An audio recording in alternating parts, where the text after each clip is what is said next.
Oh, there you go. Just make a red.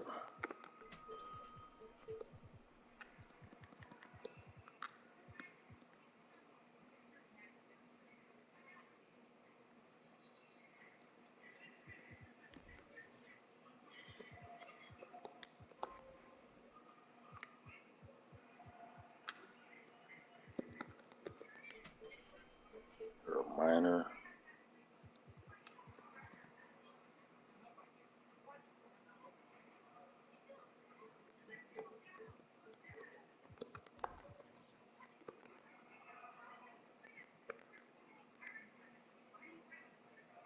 What's going on, my boy? How you doing?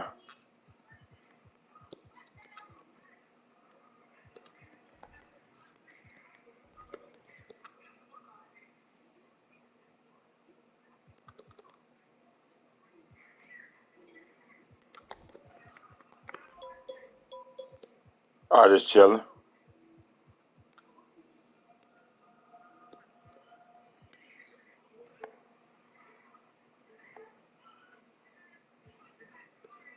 Man, power went out. Damn. Been going through it, a little rough, huh?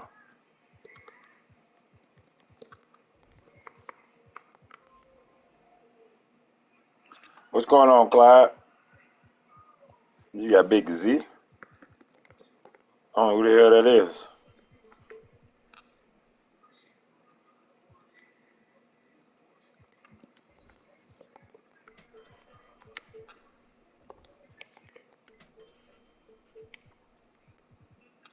I'm just sniping.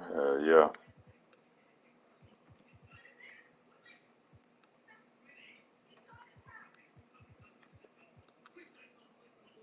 I still don't know who the hell Big Z is. That ain't saying nothing.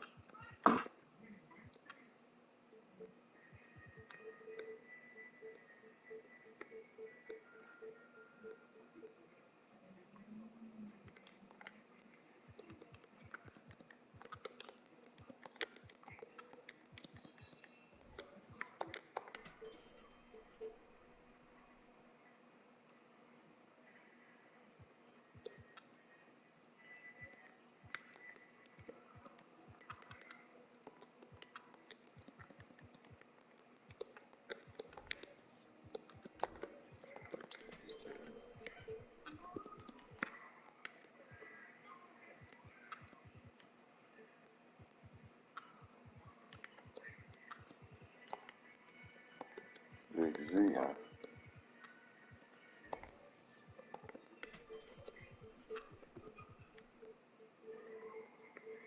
Man. No, I ain't did nothing. I just got on.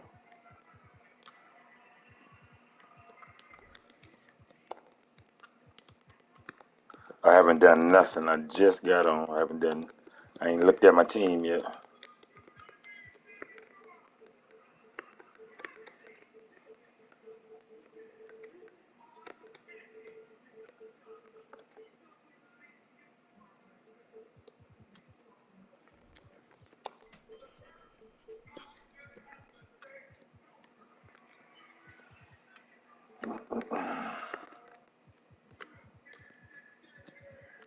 Nothing.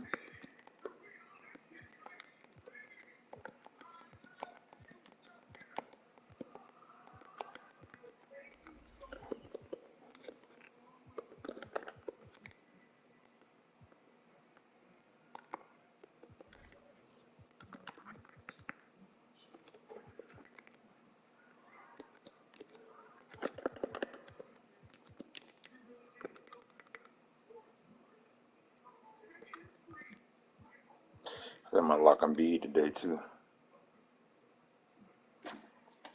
Oh, Augustus.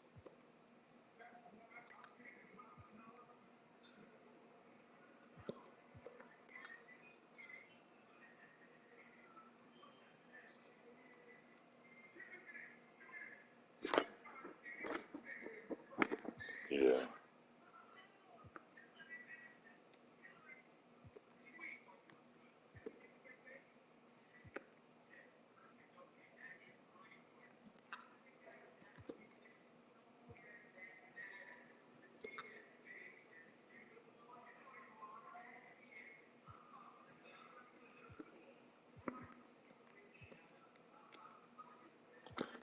was wondering what the fuck.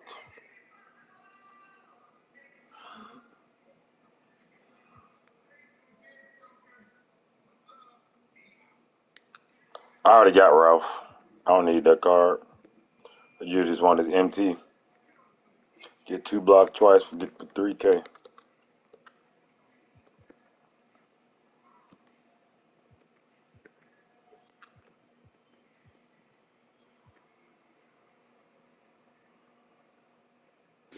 Oh, Kyle Korver.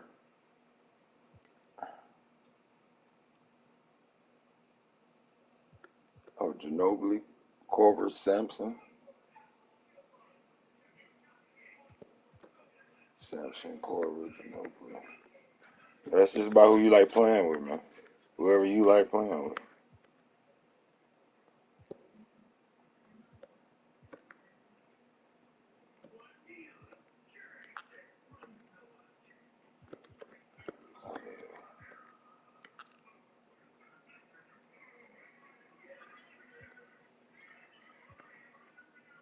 Jordan, Bosh.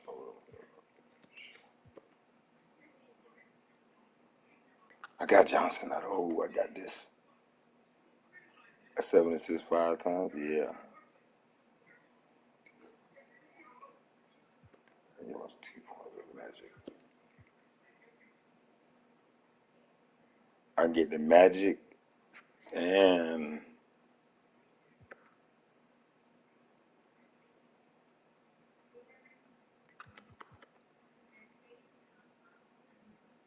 I ain't never get the Invincible Clay.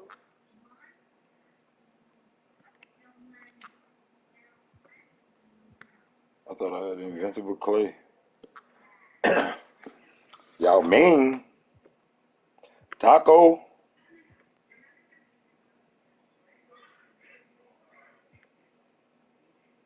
Ricky Davis.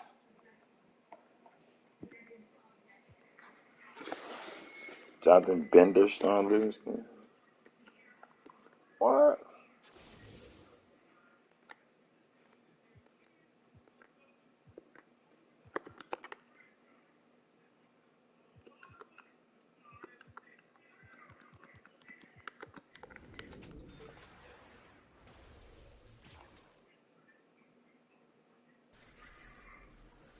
Ah, nothing.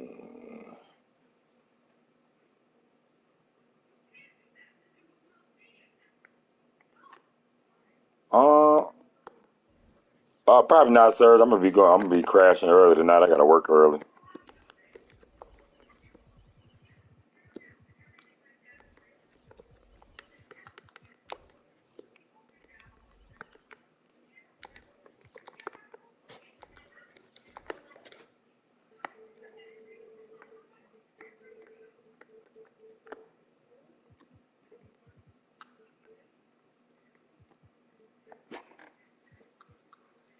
It ain't gonna be on all night tonight. Tomorrow night I might play a little more.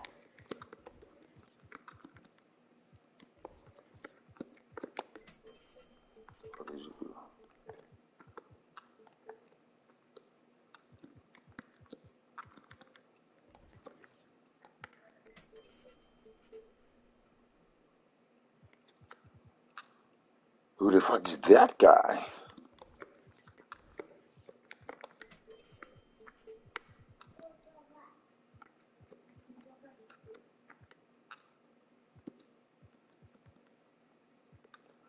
Who the fuck is that guy? I don't need a damn curry.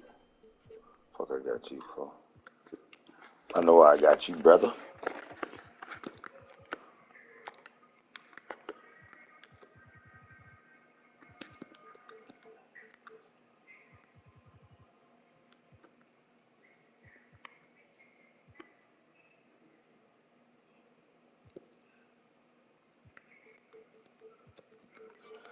What?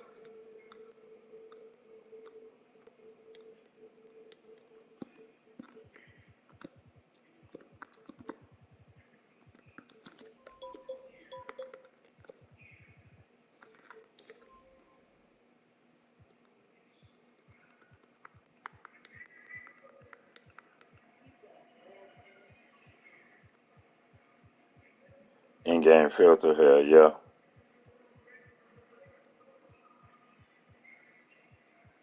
What'd you hit out of there?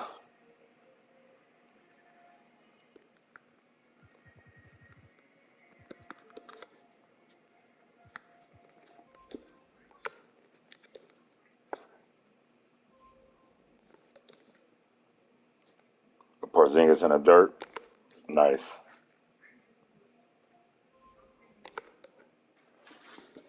Nice.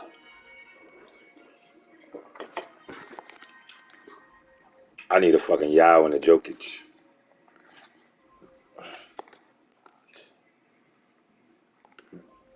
Trying to get his Minute bowl, man. Minute.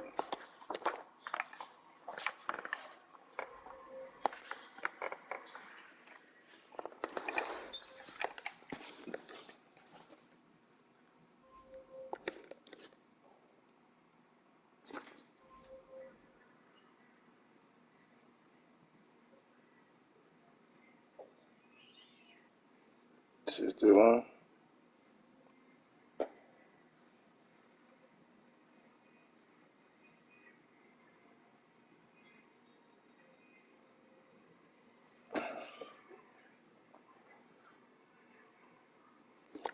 Come on, man.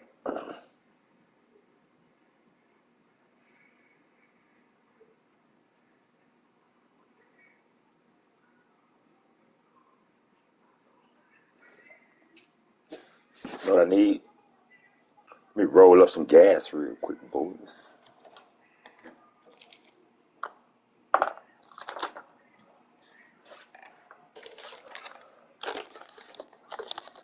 Oh, I ain't tired, shit.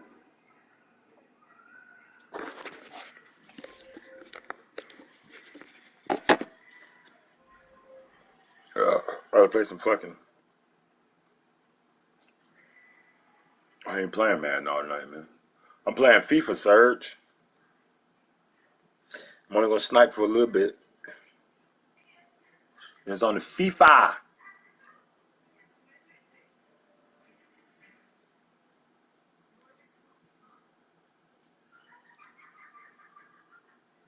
Came out with a Cristiano Ronaldo.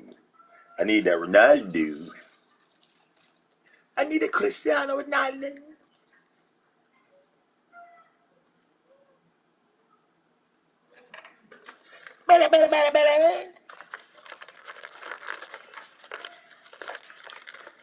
Look at that.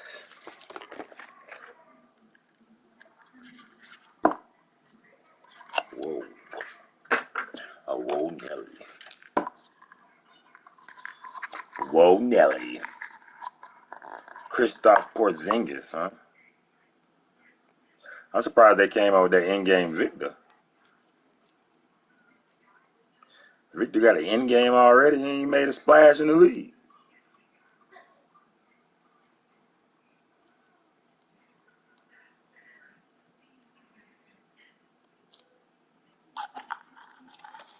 Victor came in the game, got an in-game before everybody. Get one before you, Nick.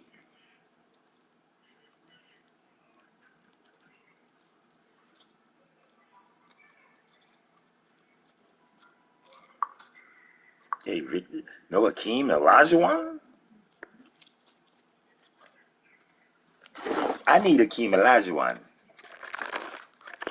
I need the dream.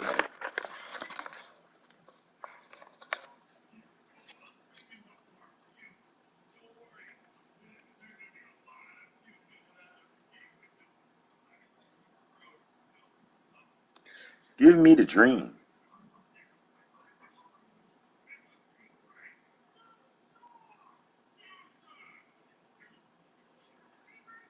Can't open up no packs. Can't open a pack up. Can't get a Yao.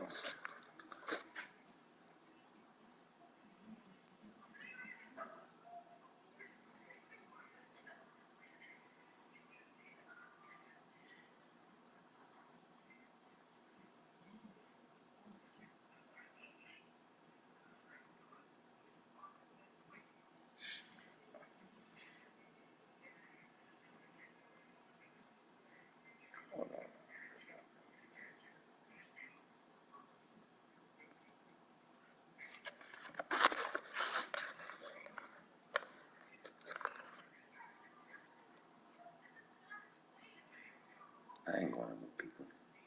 I ain't going down there to them people. State government.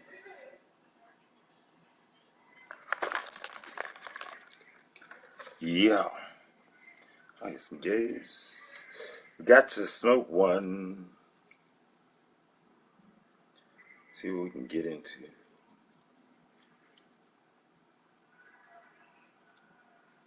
I got a bend last night, so I just need to fucking.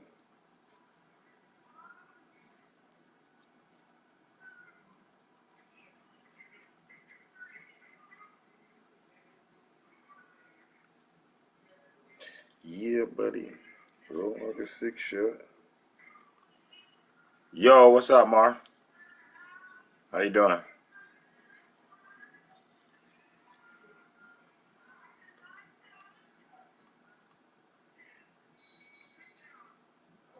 How you doing, Tamar?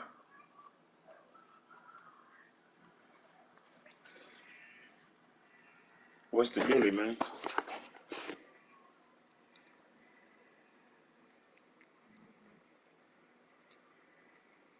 Good.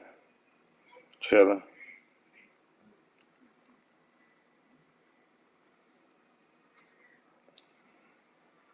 Serge, I thought you had got banned, Serge.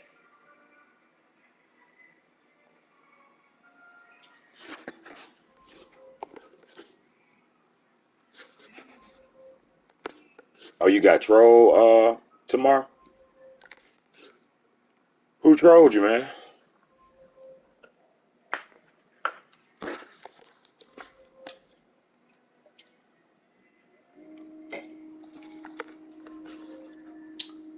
Oh, you got trolled with Wimby?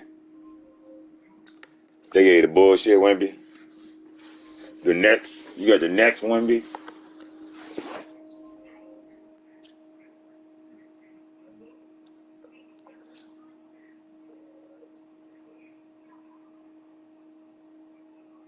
Yeah.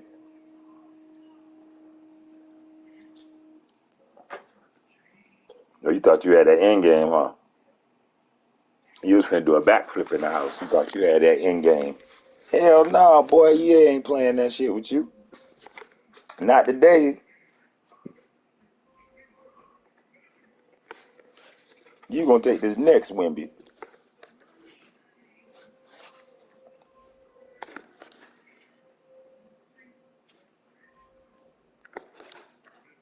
Oh.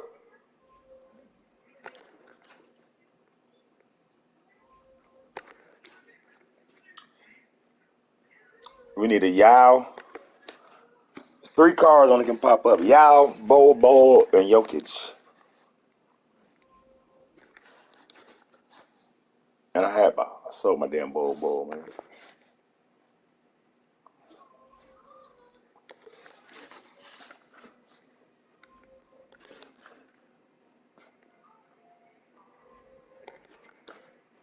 Oh.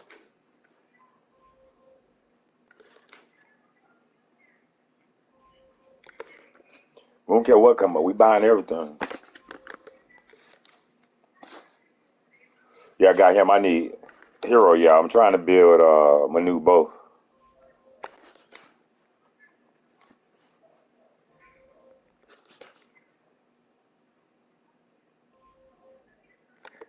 What is oops?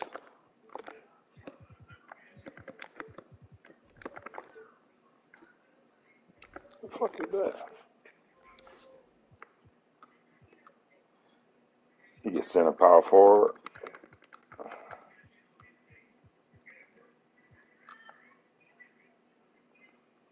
Ah, center power forward.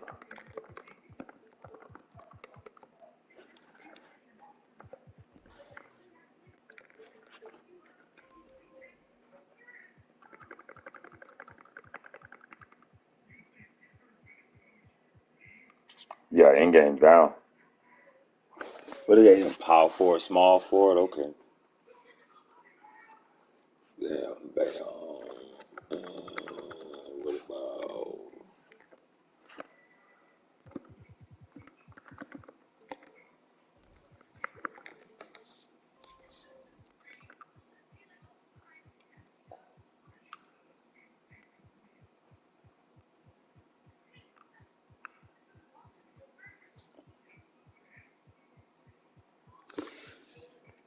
The end game. The end game got to be higher than a motherfucker.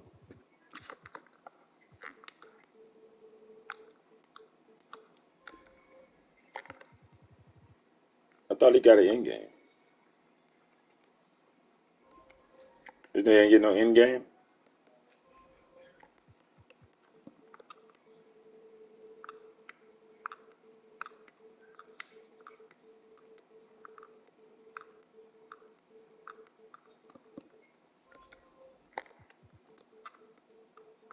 Fuck with it all time.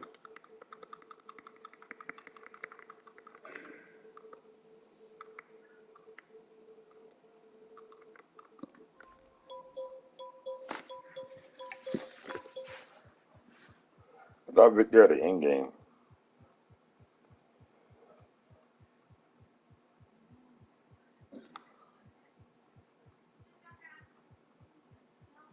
No. What end games came out today? Bobo, Yao, who else?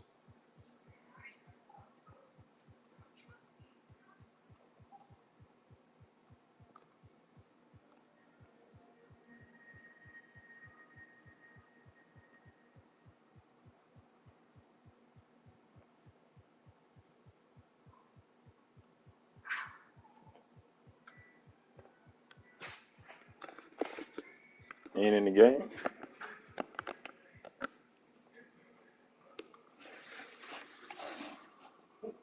Power force, small force. I'm gonna have him wear it on the boat tomorrow. That's what the sun's out, bends out. Mm-hmm.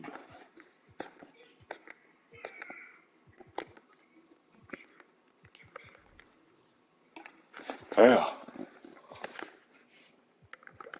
Yo, I got a Victor card out there.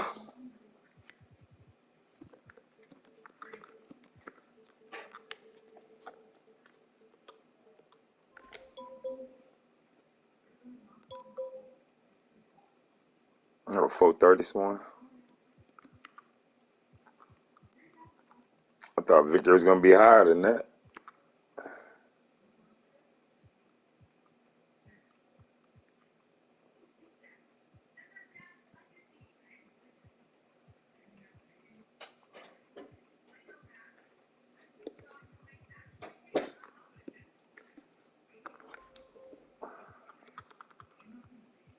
Buyouts. Pablo, JR, and Wade.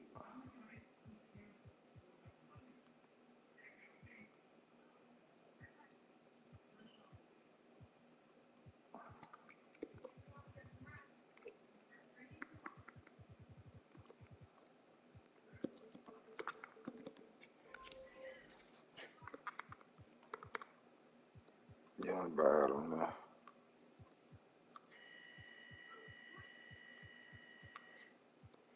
Gotta get JR Smith off of this one. JR have to come off.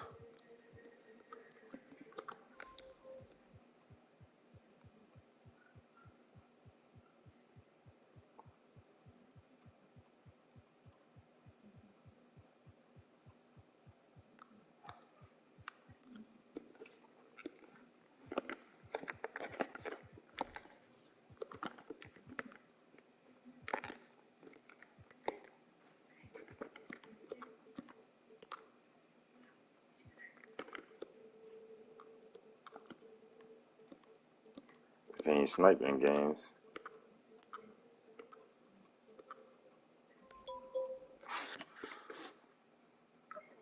134.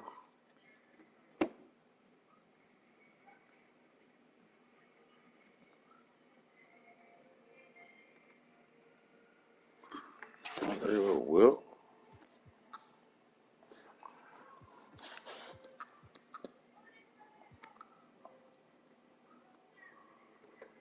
Hey.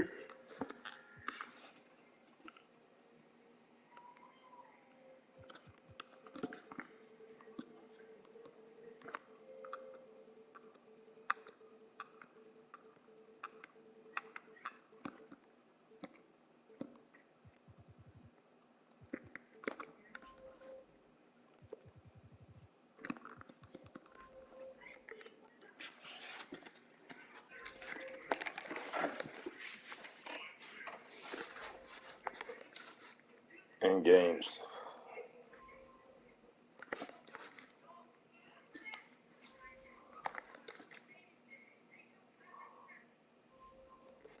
Sure, in game fucking bios now.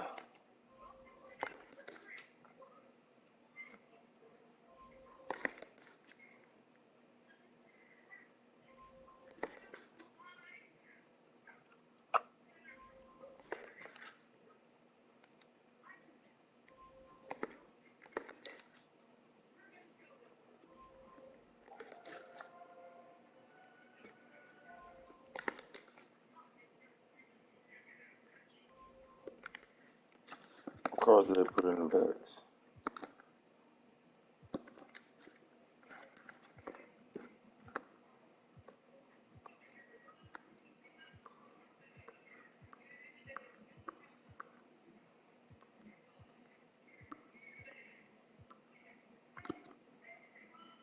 Jonathan Bender?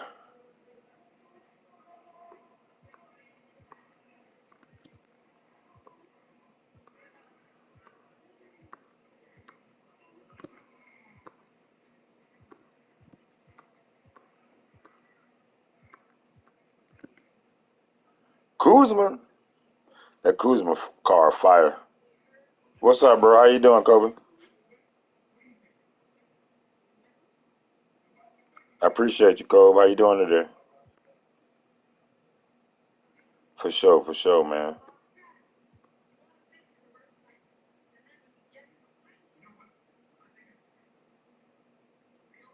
Yeah, I'll check you out, man.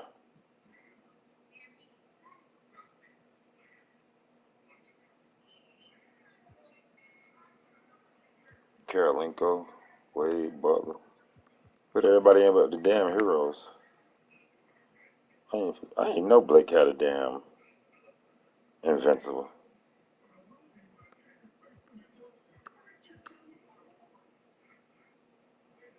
Big Z, huh?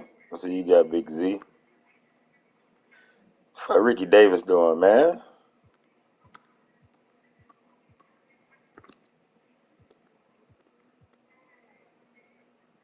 Oh, Tim Thomas got one?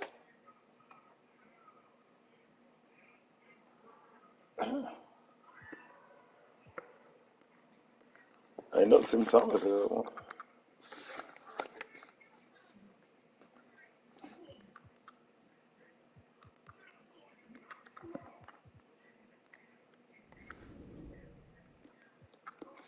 What's up, Clyde? I didn't know fucking Tim Thomas had one too.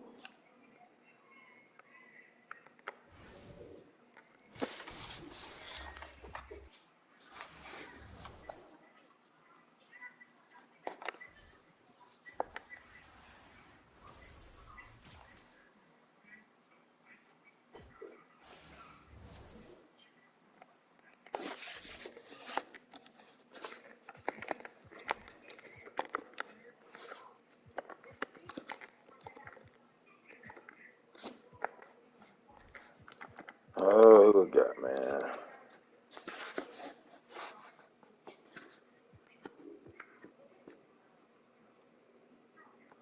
Larry Legend.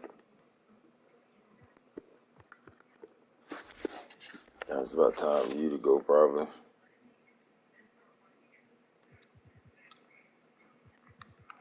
Angry Freak.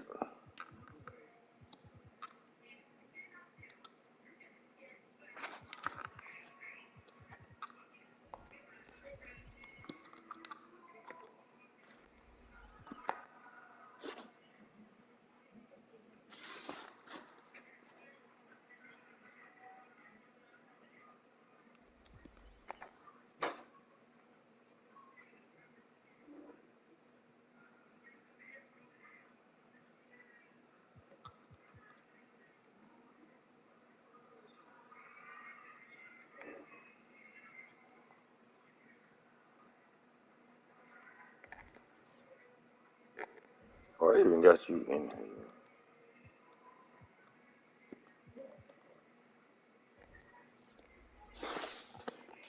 Oh.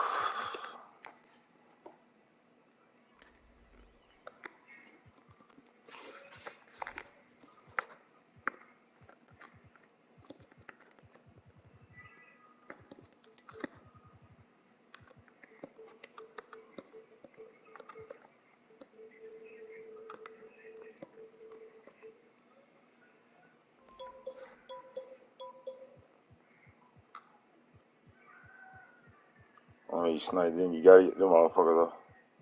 Especially JR.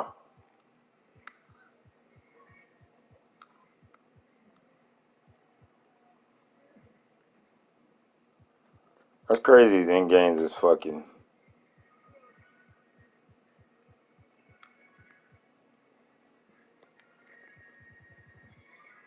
And for us. Alright, let's get back. That's what we on, man.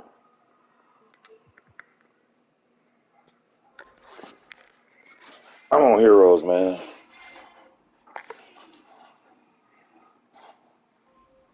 Other shit don't want to sell. We on Heroes.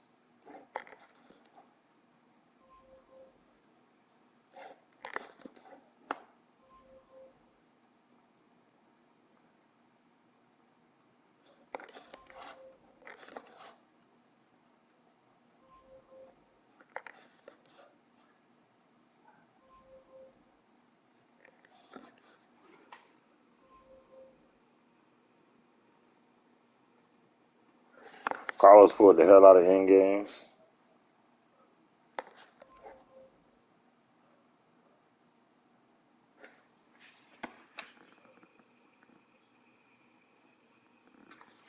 Look at this.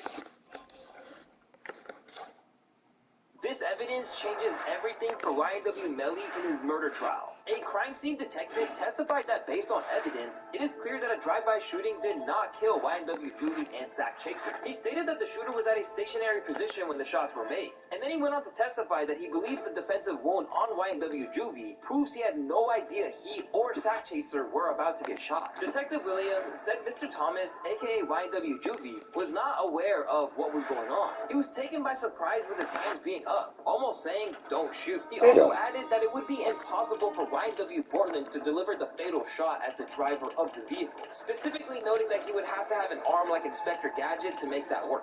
But despite the testimonies, Millie still seems to be in good spirits. Let's shut the hell up with that, man.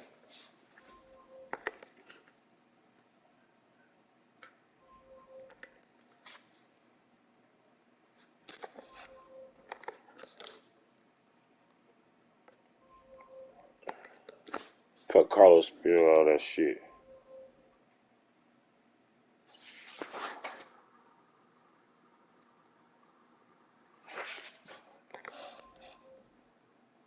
Hold on, y'all.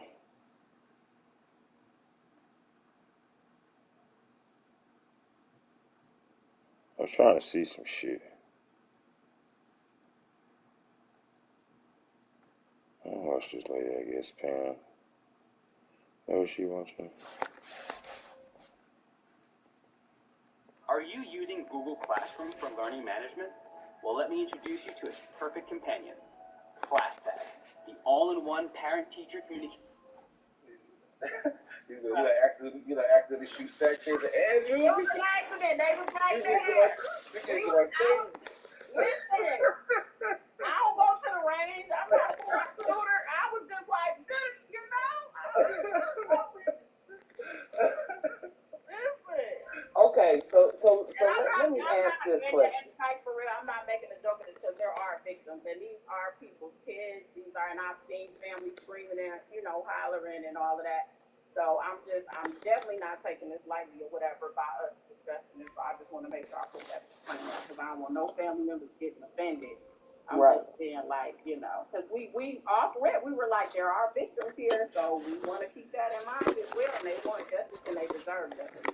If it was my kid, I would want whoever did it to go fry. Please. Old school. I want it by gun. I want to be able to sit up here with all my family, and I want you to stand there, and we all just. We observe, or you give us the opportunity.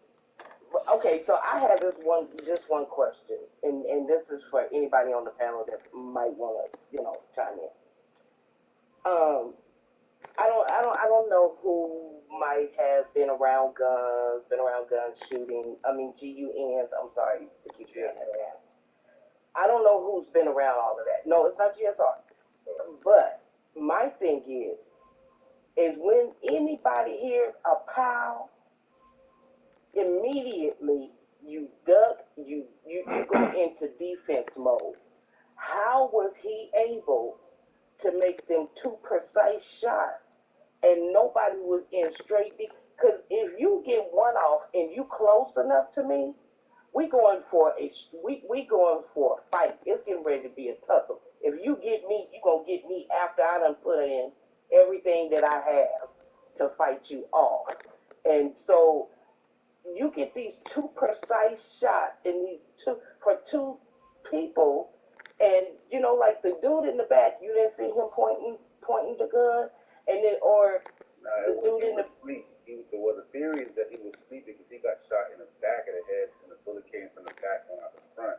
Okay, I'm with you. I can go with you with that. But this is my thing. If I'm sitting next to you and you do a pile and I'm asleep, I'm not asleep no more. You are not. This boy got to be quick on the draw. I mean, for real. He's in the back seat. He shot the dude that was next to him in the back seat first, in the back of the head. So he said once that shot. No, he shot him in the jaw. He shot him in the jaw. No, the back of the head. Well, why? I mean, I know motive. You don't have to prove motive, but why? I think the why is really bothering. Like people you grew up with, people you went to kindergarten, y'all got pictures, you got tattoos of them on your body. Like, why would you do that? I'm with you with the why, but I still don't understand. I mean, I know some precise shooters, but getting 2 of them. You gotta understand, like, even talking to his fathers, like, they were in the car asleep. Like, Judy had even took his shoes off in the front. He didn't have his shoes on. He took his shoes off. He get comfortable. So he's in the front seat. They're asleep. And once he shot, the trajectory said he shot the one in the back, in the back of the head. That was a kill shot. He died pretty much instantly. And then he fired a shot at Judy. The detective said he put his hands up. The first shot went to his hand. Yeah, and then the second shot hit him in the head. So he fired those 3 shots. Oh, you bought in-game Victor? Yeah. I mean, if you're sleeping, you hear that shot. What'd you get him for? You're not going to. The person in front is not going to. Like 4. What's even going on, or even where the shot's coming from. If that person is sleeping. So if it happened the way that you laid it out. So what is your as far as this whole gang theory and situation? What's your thoughts on that? I mean, you gonna buy Taco? Yeah. Definitely. If he entered the game, he's acting. I ain't buying nothing because these cars drop so fast. So I just say that. Then they tell me they coming out with like an in-game pack. I don't think next season it's a whole other season coming. This is all gonna be cheap. You know what I mean? Like, I don't really go with that one. Well, Taco and Yao probably. Taco, Yao. There's a lot of turmoil between him and Sack Chaser. Victor, they probably ain't gonna drop too much. The CEOs were him, because of their height. Sack Chaser, and Judy. So basically, he just killed the 2 CEOs. Gordon is just an artist. So I think that turmoil, Sack Chaser was going at it with his mama. Madden about to be here, Serge. Didn't get in like Madden is on his way, Serge. Slapped him, knocked his teeth, gold teeth out his mouth. So they were having like turmoil. That's why he was like, "Yo, I'm gonna leave the house. We need to be a part of it." There was turmoil and stuff. Matter of fact, tomorrow, first thing I'm doing is my Madden. I gotta get on Madden real quick. Knock my shit. Build some fucking rookie premieres real quick. Get off my team, quick sell some stuff. Build these damn rookie premieres, whatever the fuck. But what does that have to do with you? I ain't playing. I'm just gonna go on this quick sell all my LTDs and sell my shit. Yeah, I might build them all real quick. With that type of plan, you know what I mean? Like that's the only thing he can think of.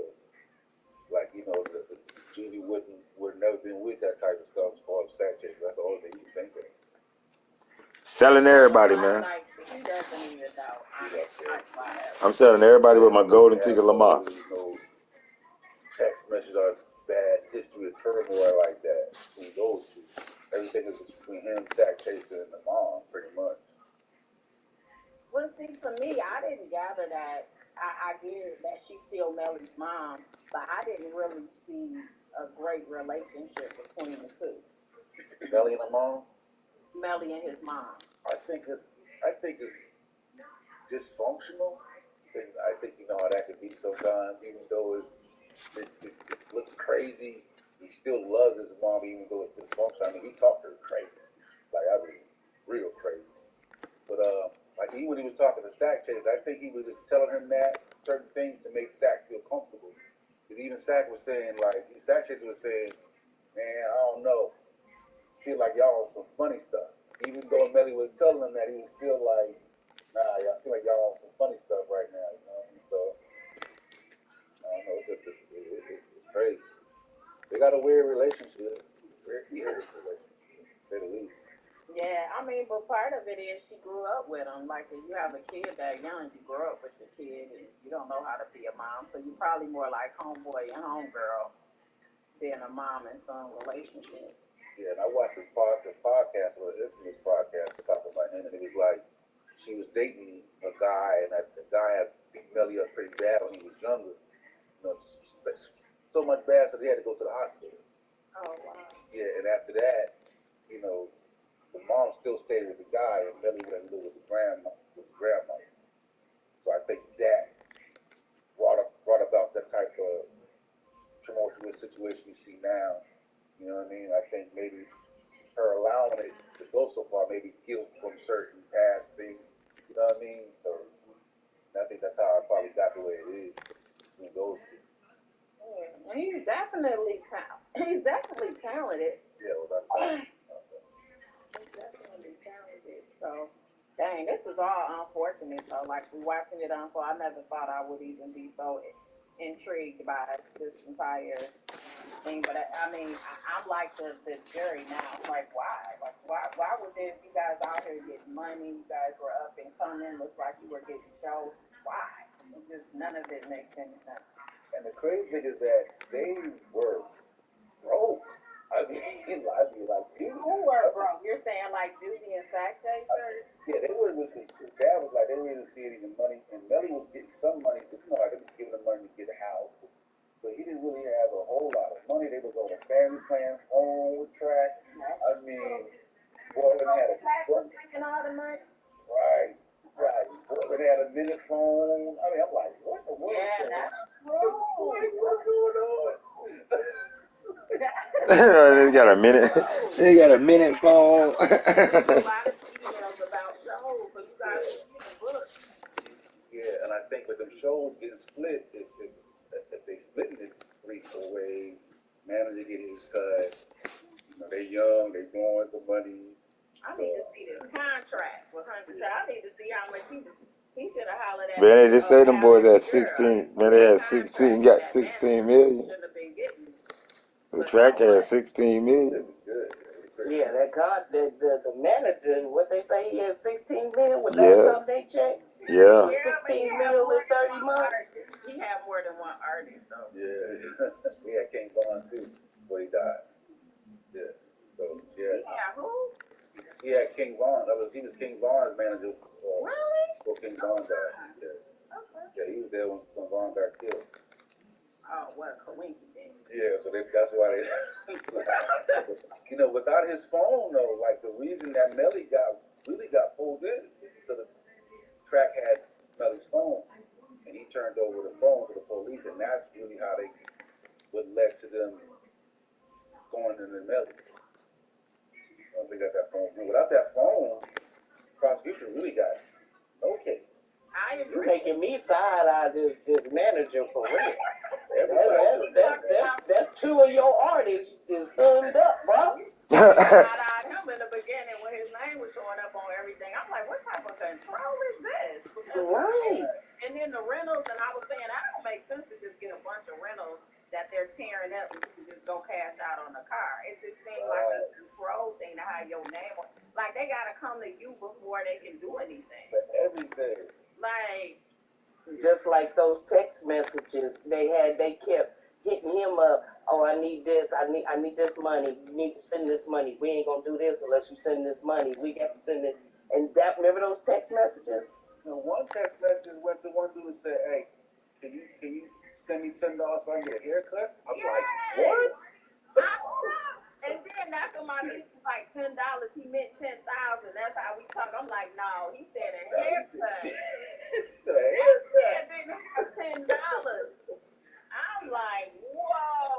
celebrities. Like, No, that's street slang, man. I was totally blown away. I'm like, I don't And Some of y'all green. if any Melly people are listening, get him some new management if he won't, please.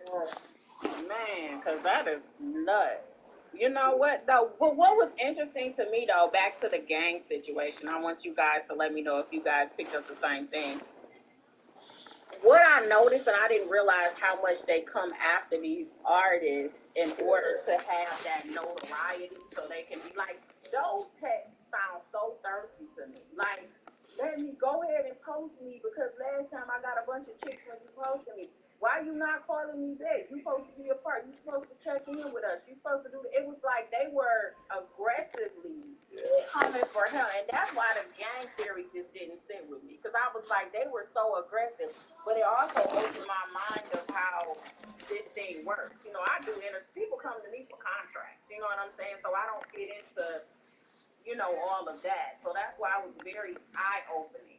That's how they get approached. Yeah, extortion is big because Allegedly. when they go to these different cities like LA and like those gangs control those areas. So in order for them to be safe and to be able to go to these clubs and wear their jewelry, they need a passage with a particular set of gangs to be able to maneuver and operate. And then So you won't get hit. Right, in the face of that gang member carries weight and they know how to maneuver. They, you know what I mean? And when they see you with certain people, it's understood you got to pass. And he's with so and so. He's with Whack 100, and you know what I mean. But yeah, that's why all those artists are affiliated. You know what I mean? Because you can see how, like, yeah, I love you. The game on telling, yeah, hey bro, I love you. Man, you know what it is. It's just. It was great. They was like, you don't even know me, but you got like no life for me. Like what? And that's why when we had our conversation after the mask intruder decided to testify, when we had our conversation after his testimony, I straight up said, I was like, you can throw his whole testimony in the trash because it was like he was all over the place, and then he was so cocky that he just knew everything, and it was like, bro, that's not how any of this works. He's talking that guy was talking like he was in like he lived in, I'm gonna give an example, Detroit or LA or somewhere, and this is what the Bloods do and this is what the Crips do. But the thing is what the Bloods do and what the Crips do in LA and what the Bloods do and the Crips do in New York, it's night and day. I mean, to be honest with you, it's totally different. They have different rules, they move differently, all of that. And he was generalizing everything, you know what I'm saying? And so I was like, he could just throw you away. He didn't know what some of the words meant that I think Cardi B mentioned in one of her raps. I was like, I knew what that meant just because of what she said in one of her raps. So how you don't know what it meant? But okay, so Renard said all money goes through the management. Absolutely. Typically it does, but there's only a percentage, and they also have to account for every dime in your contract. Like for instance, it's called books. The manager is going to get your book should always be open in your contract. You can always go check for and have your own separate accountant and your own separate attorney. You get 15%, depending on if it's net or gross, however you decide to negotiate it. But it's a lot to that. Just because it goes through your manager don't mean they got the ability to just hold your money. Like you get a percentage. That's it. You bet not at 15%. In my opinion, is being nice. I don't know if Melly knows what book is, because I almost had epilepsy trying to read his text message. That's true. I'm like, oh my God. I'm like, this is crazy.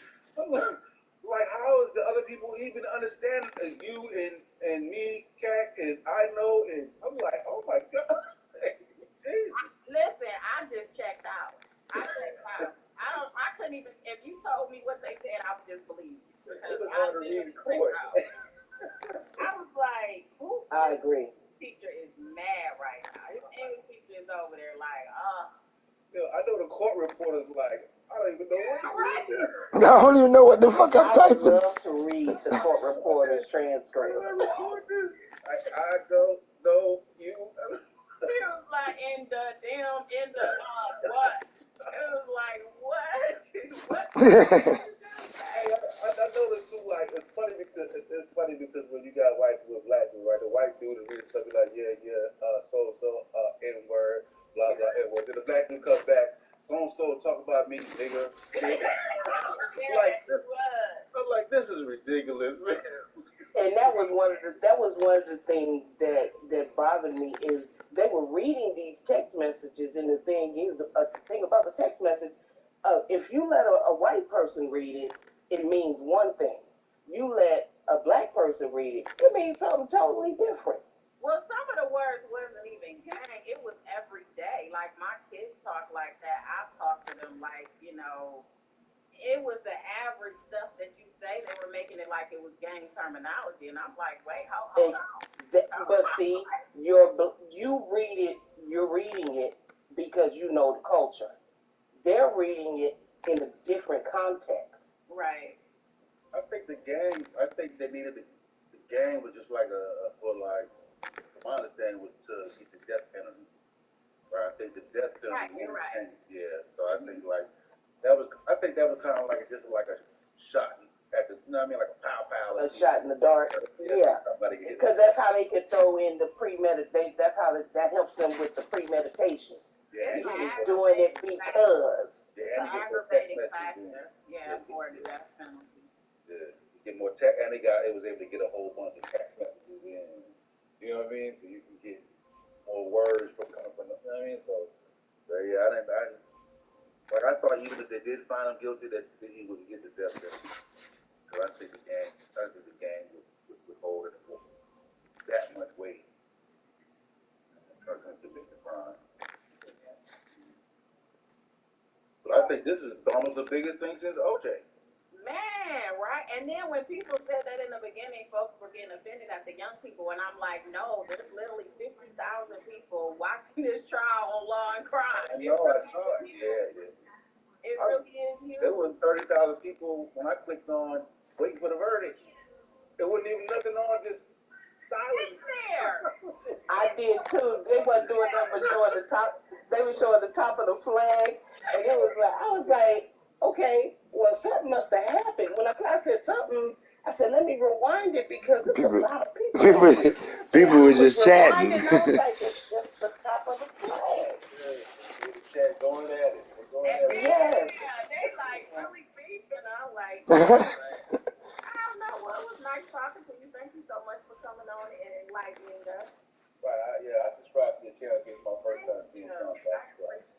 Yeah, I appreciate y'all. It was a good conversation. I'm gonna tap back in with you. All right, thank you. I enjoyed you. All right, yeah. Have a good one. You too. All right, y'all. I've been on here for 2 hours. I'm a 1 hour chick. So, but y'all know you got something to say. Cupcake just been on here chilling. You got something to say? Say your final goodbye. Thank you guys all in the chat. Make sure you guys hit that like. I'm gonna get with Black Letter Law. Maybe we'll come on after the verdict if she's cool with it, because I know she'll probably be on Law and Crime, and then we'll go over what the verdict is, whether it's a hung jury, guilty, not guilty. I'll probably put up a poll or something so we can see where everybody is. But I think it was a good conversation. We still have some people that split. Some people think it's going to be a hung jury. Some people think not guilty. Some people think that the prosecution proved their case as the person that just came on here and gave his insight. Bam, Black Letter Law said, bring her up. Oh, let me put the thing on here. Put the link back on here. I should have pinned it, so I wouldn't have to keep putting it back in the shit. Kate, she still on here? Cupcake? She just on here. She living on mute. That's She said, child, I was muted the whole time. Cupcake. Hello, Cupcake. Girl. She living on mute. Just leave her, let her live in her corner. Let her live. Right, they go over here. I'm like, I'm a good hour, baby. I'm gonna get you a good hour of some legal commentary, and I'm like, ow. I agree. I like that we can discuss it. You know what I mean? And everybody has their own point of views, and we can even debate without it going into an argument or anybody disrespecting the other person. So.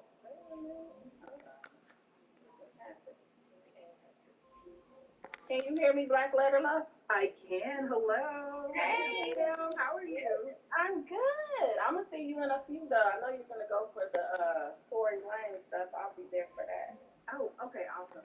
Okay, we should get coffee. Yes. Some drinks. Okay, girl, I am so sorry. I missed you guys, and hey to your fam. I love following you guys, and but can I ask, what do y'all think about the closing from the defense, like them not going with GLK? Oh. Girl, I'm like, why? Trash. Bad idea. Why? Why are we changing the narrator? I don't know. I think they should have stuck with DLK. I don't know why they had the other guy come. That didn't make any sense to me. I don't think he's as effective. Okay, and so I got so much. The thing that was wild, I was looking back at the testimony from, was it a crime scene investigator? They said somebody was actually in the rear driver's seat when the shooting occurred. So somebody was there, and the way they showed the little, when they sprayed full stuff and they saw the blood, like nothing was on the rear driver's side. So somebody was there. Yeah, that's what they were saying in the closing. I did hear that, where they were saying that means that it was a body there, because there was no splatter or no blood or nothing on there. So who was it? That's the question. I've got so many questions. Maybe it was all of the bags that they can't find. There we go. It doesn't necessarily have to be a person, right? It could have been something that was on there. Yes. And what about, I found the alibi witness super credible. I did too. I thought he sounded. That's what I agree. I thought he sounded crazy. I thought he was a good. I've been wrong before. Yeah. I'm just saying, like, I thought he was.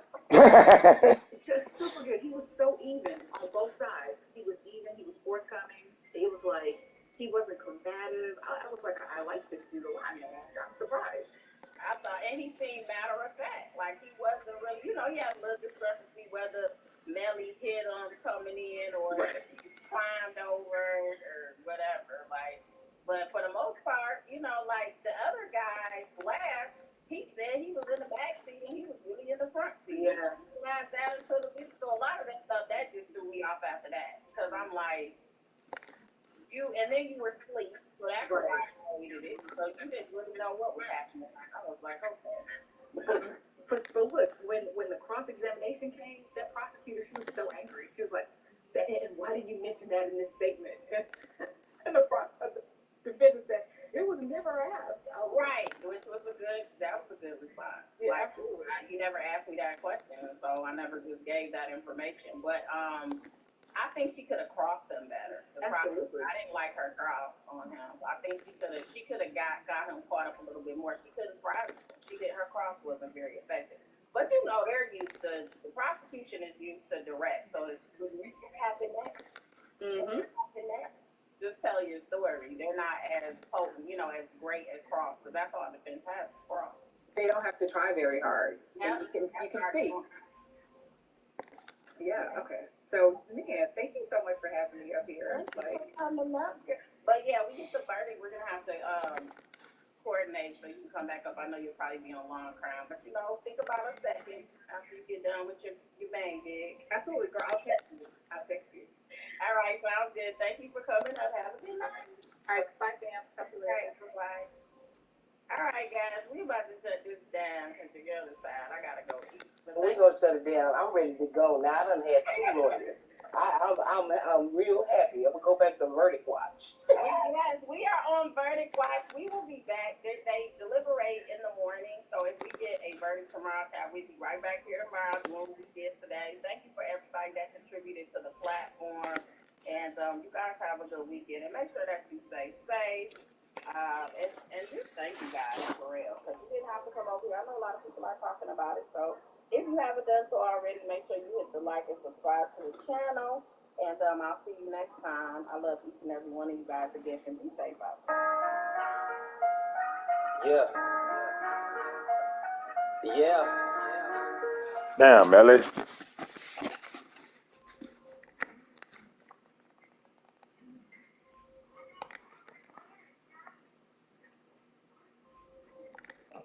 Damn, heroes.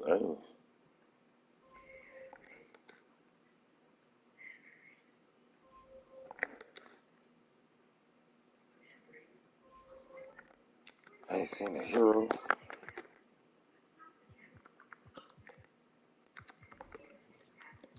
Nobody want to buy them.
I got nothing to watch, man.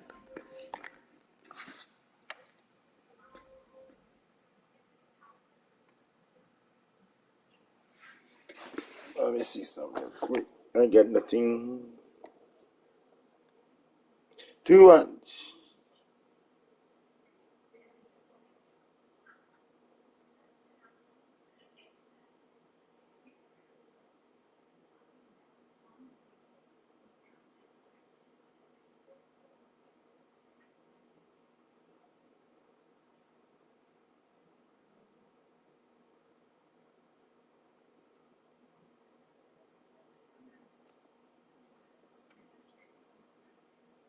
Hold up.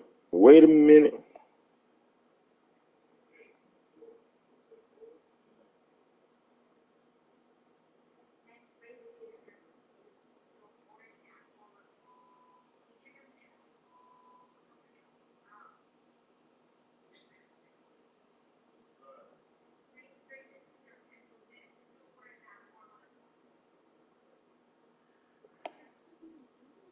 No, heck no.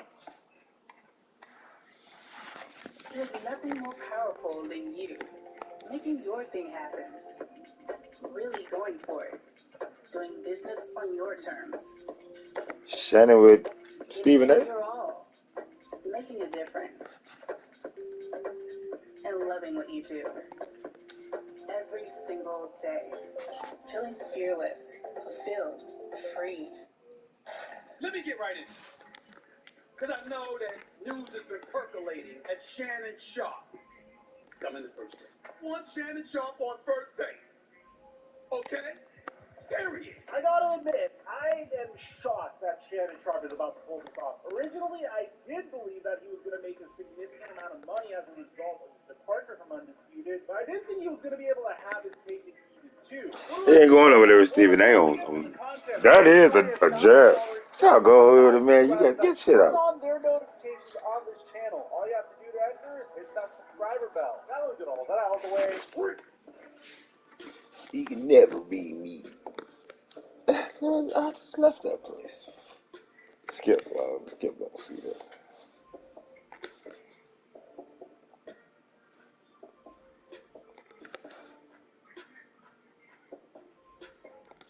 Check 1 2 1 2. What's going on, everybody? I had no idea that Shannon Sharp's departure from Undisputed was going to result in a cascade of storylines for us to follow in the manner that we've been following it in so far. Originally, when Skip and Shannon broke up, we all thought that it may have been as a result of a deteriorating relationship. And this was evidenced in their debates. I mean, a debate about Baker Mayfield saw Shannon Sharp throw a slight little jab at Skip Bayless about a year ago. Mayfield is dead last in 2022 in QBR. Blah, blah, He's blah. dead last. I don't care blah, blah, blah. You gonna let me talk?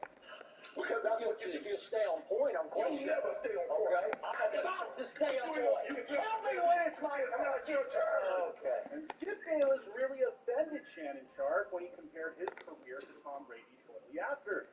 This is just straight hate by a guy who's jealous that he's still playing at a high level at 45, which that's the point. That's what you do. Every time I call something in question, I'm jealous. I did what I did. You're jealous of Baker Mayfield. Yeah, I did what I did. You make it seem like I was a boss. I've been here in Hall of Fame. So what? So what? And all this reached a breaking point when Skip Bayless tweeted out what many people believe to be an insensitive tweet in regards to the DeMar Hamlin situation when he collapsed off the field, which resulted in Shannon Sharp no-showing Undisputed the next day. If you'd like to tweet us your emotions of the night about what happened, please do so. You can Yes, tweet us. Skip, you is out of pocket though. I've got to people this stuff he said. Offend anyone by trying to Shannon in the Hall of Fame. That man is a legend in the game. Skip, you ain't rolled a goddamn ball in the ring. Tomorrow. Look at you. Again called out Skip Bayless. Anybody have to be revived and fight for their life on the field. So this struck me a little differently because I remember seeing my brother in our lives on the field temporarily, and he was able to regain focus. Skip tweeted something, and although I disagreed with the tweet, and hopefully Skip would take it down. I'm not going to take it down because I stand by what I tweeted. Skip, let me Okay. All right. Okay. go ahead. No, you go. Okay. I mean, I cannot even get through a monologue without you interrupting. Okay. You could have came back, Skip. Well, I thought, Skip, just let out. I didn't know you were going to bring it up. No, I didn't want to yesterday to get into a situation where DeMar Hamlin was the issue, not get into your tweet. That's what I was going to do. But you can't even let me finish my opening monologue without you interrupting. The two would continue their show for another 4 months, and I have to give props to Shannon Sharp. I mean, he disliked Skip Bayless, he kept it professional. Until we found out, just a few weeks before the end of the NBA Finals, Shannon Sharp had agreed to a buyout with Fox Sports. Now, many people speculated that this was Skip Bayless's fault, but in reality, my personal belief of this is it's more the fact that Shannon Sharp was ready to take the next step in his broadcasting career. I mean, the best analogy I can give for this situation is if Skip Bayless was Joe Montana and Shannon Sharp was Steve Young waiting in the wings. Skip Bayless was Drew Bledsoe, then Shannon Sharp is Tom Brady. Probably the best example I can give of this situation is if Skip Bayless was Alex Smith, then Shannon Sharp is Patrick Mahomes. Only if Patrick Mahomes went to play for a different team. Skip Bayless gave Shannon Sharp a platform to develop his brand into what it is today. And I'm sure as a result of that, Shannon Sharp will forever be indebted to Skip Bayless. On one hand, Skip Bayless has significantly more creative control than Shannon Sharp on Undisputed, got to choose the topics, some of which will frustrate Shannon Sharp. And even furthermore, the amount of money that Skip Bayless is being paid isn't even close to the amount of money you can make if you don't work for a major sports network. I mean, Skip Bayless makes $8 million annually. He signed a 4-year, $32 million contract extension in 2021. And you compare that to the contract the Pat McAfee show got from Fantasy TV, which, don't get me wrong, that's for the entire show, not just for Pat McAfee. The Pat McAfee show received $30 million a year annually for 4 years from Fantasy TV, which they recently departed from. And that's where the timing of all this personal theory was Shannon Sharp saw that Pat McAfee was moving on from Vandal TV and joining ESPN. That freed up a significant amount of capital for Shannon Sharp to potentially fill that void. Shannon Sharp is without a doubt the hottest free agent in sports media right now. Go not that way, you freaks. His name is trending. People love him. I can't think of a single human being that consumes sports content that doesn't like Shannon Sharp. Hell, I've seen him at the gym a couple of times and he told me to and I still love Shannon Sharp. And if you're watching this, I'm sorry for asking you for a selfie while you were training. I should have known better, but I digress. Now, this is where the storylines branch off, because at first I was covering both Shannon's future and Skip's future in one video. But then, the futures of both of these partners diverged so much that each partner needed its own video. Recently, we talked about Skip Bayless's replacement for Shannon Sharp. At first, we thought it was going to be LaShawn McCoy, which was a nightmare, and I'm glad that that was taken off the table. Then we have Skip Bayless begging Charles Barkley. Charles Barkley would be my dream debate partner. I'll be this damn idiot's debate partner. Please let me annihilate you on a daily basis. Who, by the way, Charles Barkley dislikes Skip Bayless. If I could get Skip Bayless in a room, and there we need DNA to define who it was, man. And finally, we got what I believe would be Skip Bayless' dream partner, Richard Sherman. Another person that, without a doubt, doesn't really like Skip Bayless. You're starting to see a trend here. Skip Bayless likes pursuing people that he can get into heated debates with. I'm better at liking him. Okay, all right, that's fair. Let's not get personal here. And I actually think Richard Sherman can happen. But what about Shannon Sharp? I mean, this man definitely has something cooking. He just left us abruptly. He gave Skip Bayless no time to replace him right in time for the NBA offseason, where there's a lot of topics to discuss. NFL training camp is upcoming. There's a lot of rumors to discuss in regards to that as well. Now, originally there was some speculation, because obviously Stephen A. Smith, the moment he heard that Shannon Sharp was being bought out, had this to say about a potential partnership between the two. There's no resistance from Stephen A. I got love for Shannon Sharp. I respect the hell out of him. But at the same time, we thought that this couldn't be, because Shannon Sharp was in talks with FanDuel TV. So how could Shannon Sharp go to ESPN and also partner with FanDuel TV? As a matter of fact, he just left a major sports network. Why would he get up and leave that major sports network to join the rival sports network that just laid off a bunch of analysts and is clearly cutting costs because, well, according to Stephen A. Smith, Disney was trying to make up the deficit of $5.5 billion in losses as a result of a myriad of things, like going to war with Ron DeSantis. You've got folks on other side of the ideology that galvanize and speak out against such position, and how do they exact revenge? By affecting your bottom line. Amongst other things for Disney. So why would Shannon Sharp leave Fox Sports and Undisputed, which was crushing it in terms of ratings, which is the #1 sports debate show in the United States, in order to go to their rival, especially if that rival currently is struggling financially? Well, according to multiple reports, including Front Office Sports, we found out that Shannon Sharp is about to have his cake and eat it too. And this is going to be absolutely insane if he pulls this off, and I think it's a brilliant move for him. So according to Front Office Sports, Shannon Sharp has spoken to ESPN about becoming a high-profile contributor. Sources tell FOS. Sharp could join the rotating cast of names debating Stephen A. Smith on First Take. This would be one hell of a punch to the gut if Shannon Sharp was able to pull this off. It could swing the momentum back in ESPN's favor in this sports debate show war that they've had with Fox Sports that, I'm going to be honest, Fox Sports was kicking ESPN the past couple of years. But ESPN has made two very big acquisitions, one being the Pat McAfee show and Pat McAfee as a talent, and the other potentially being Shannon Sharp as a high-profile contributor. Now, a high-profile contributor means that Shannon Sharp isn't necessarily going to have his own show on ESPN. It means he's going to have a similar role as Michael Irvin had on First Take, which is directly in line with Stephen A. Smith's original vision. YouTube is the new home of NFL Sunday Tickets. Sign up now and get $50 off on YouTube.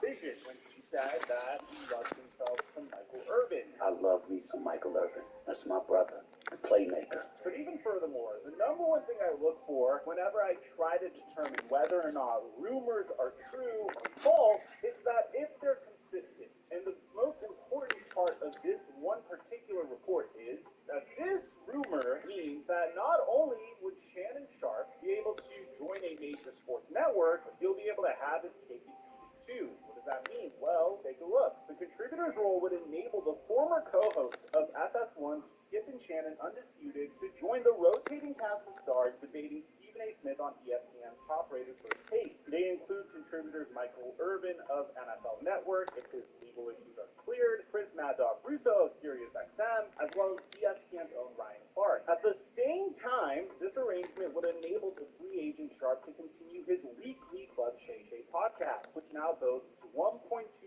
million subscribers, and potentially score a lucrative gig with sports betting operator FanDuel, which allows talent to work with other companies on a non-exclusive basis. Now, Stephen A. Smith did react to this, by the way, and we'll get to that in a sec. Stephen A. Smith, quite literally, is on First Take for ESPN, and his podcast is sponsored by FanDuel TV. And Sharp can get the same exact thing, but you'll probably get more money from FanDuel TV than Stephen A. Smith is, because Club Shay Shay is a little bit more established in Stephen A. Smith's podcast. That's nothing against Stephen A., because I think he's a legend. Now, on Wednesday night, both Stephen A. Smith and Shannon Sharp fueled the hype and the speculation as much as they possibly could. Shannon Sharp started the party by tweeting out that my daughter called me and says, "Daddy, you're trending. Why am I trending? Or do I even want to know?" Lottery officials aren't supposed to leak info, with a bunch of laughing emojis. Stephen A. Smith will then quote tweet this report about Shannon Sharp talking to ESPN about joining their network, including Stephen A. Smith's take, and would say, "Look for me on Friday, folks. I'll be addressing all the things I need to address." Back on the Stephen A. Smith Show podcast on Friday, then live on First Take Monday morning. See y'all in a minute. Buckle up. Now, Shannon Sharp would add even more fire to the speculation by quote tweeting this and saying, "What you addressing on Friday? I've got some free time, so feel free to FaceTime me before my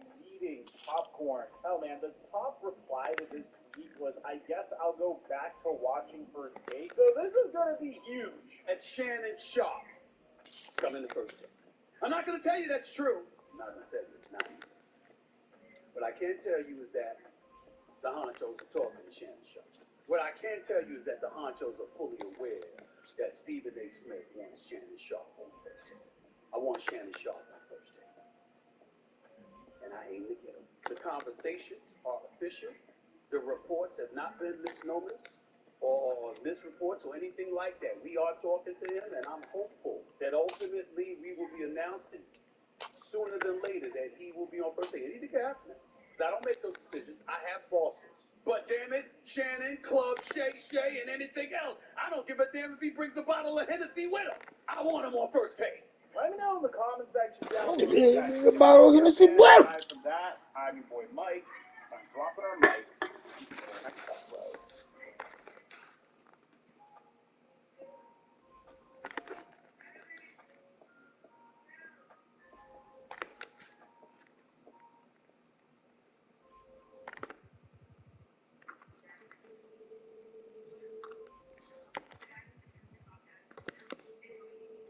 The 90s were not a very successful era for the Seahawks as a franchise, but that doesn't mean they didn't have plenty of star power on both sides of the football. In honor of the new throwback uniform, Nick Lee and I are going to be ditching out our top 10 players from the 90s of Seahawks history on a new episode of Locked On Seahawks.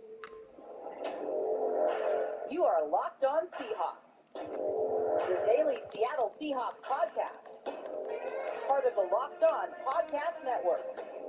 Your team every day.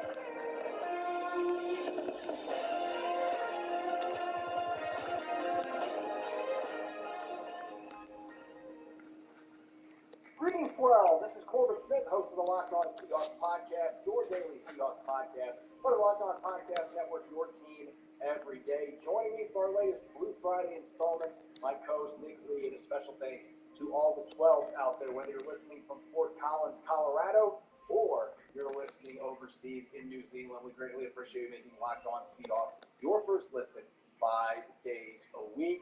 We're getting closer to training camp, just 5 days away from the start of the 2023 season.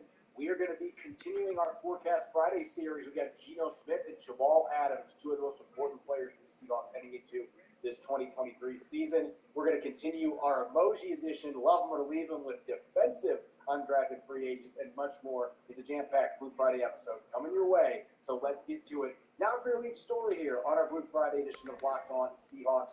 Earlier this week, the Seahawks finally, after years of waiting, unveiled their 90s throwback era uniforms. Now there's truly a 90s era theme in the city of Seattle. Everybody's pretending it's the 1990s, and rightfully so, because we talked about on Wednesday, those uniforms, as Bobby Wagner put so perfectly, are very fire. They did them perfectly, perfect execution, revealing them with the 90s bedroom, the Walkman, the old school television, everything that was in that room, the Seahawks did well. And that got us thinking, Nick, with this 90s fever in the Pacific Northwest.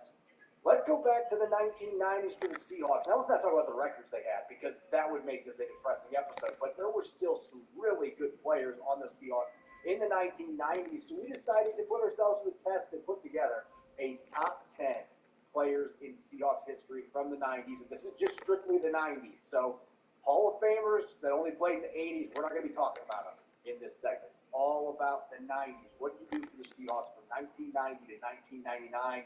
So, Nick, I know that this was a little tougher assignment for you. I was around for the 90s, but I only watched live about half of them because I was barely old enough to understand football. But still, I've gone back and I've watched a ton of these guys, watched 4 games.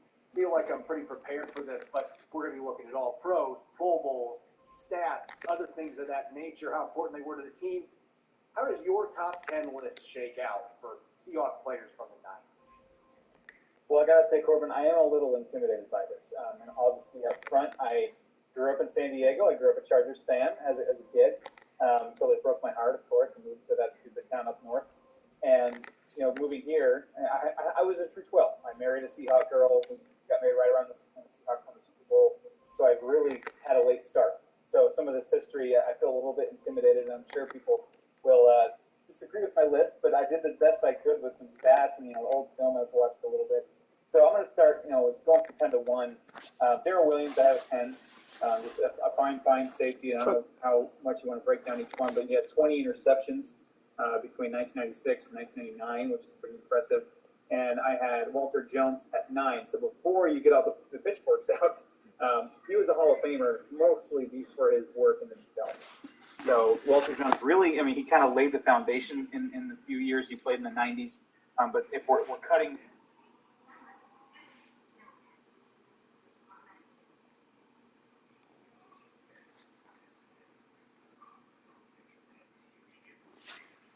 Ain't nothing else on TV, man.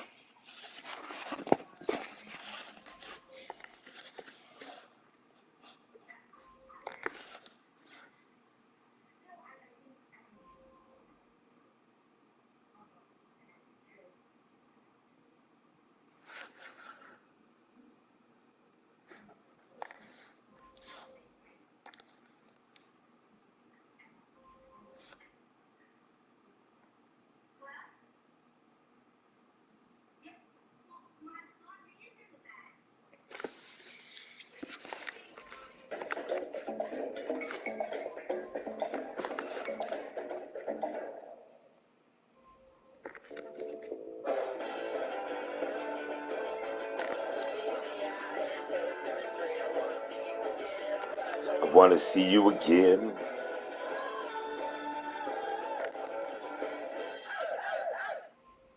Think they're doing it, and they don't have no fundamentals, meaning they don't actually have a structured business in place. They could be doing PPP loan scams, right? But all you see is jet skis. All you see is they taking trips to Dubai. All you see is they buying a new nice whip or a Tesla or something like that, right? And you guys get hyped off of that because you're seeing it on TikTok. He going on a trip all the time. Oh, he's doing this. But when you break it down, they doing a PPP loan scam. That's going to catch up with you. So at the end of the day, it looked cool. It looked cool that this person's living the flashy life. But then how many times have we seen those people are living these flashy lives? And then there's one dude, and it was just recently, he was selling illegal fire sticks or streams. and he had a whole like enterprise. And I think they got him with the RICO law. Y'all know who I'm talking about. I forgot the dude's name right now. But anyway, they got him on the RICO law, and he got fed time for like 8-10 years or something like that. That's the same analogy for the fundamentals.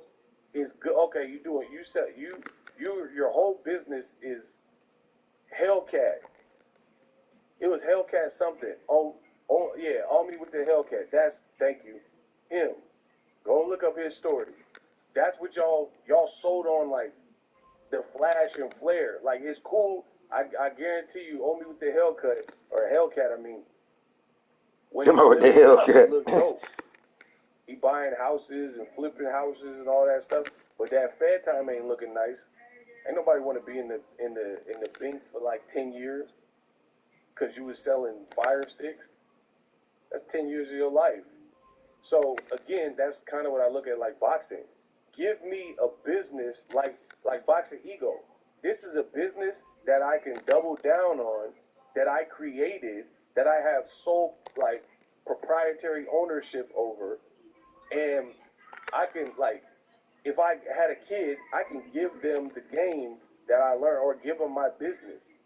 I'm not doing anything. YouTube is not illegal.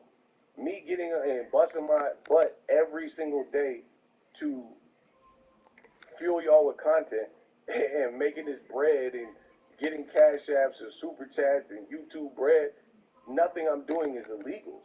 So I can keep doing this, and I can do it publicly and freely. Like, who can stop me from curating content as a content creator?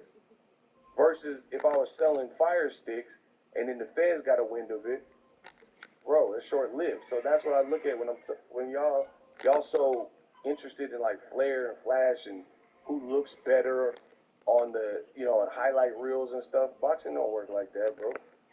Boxing don't work like that.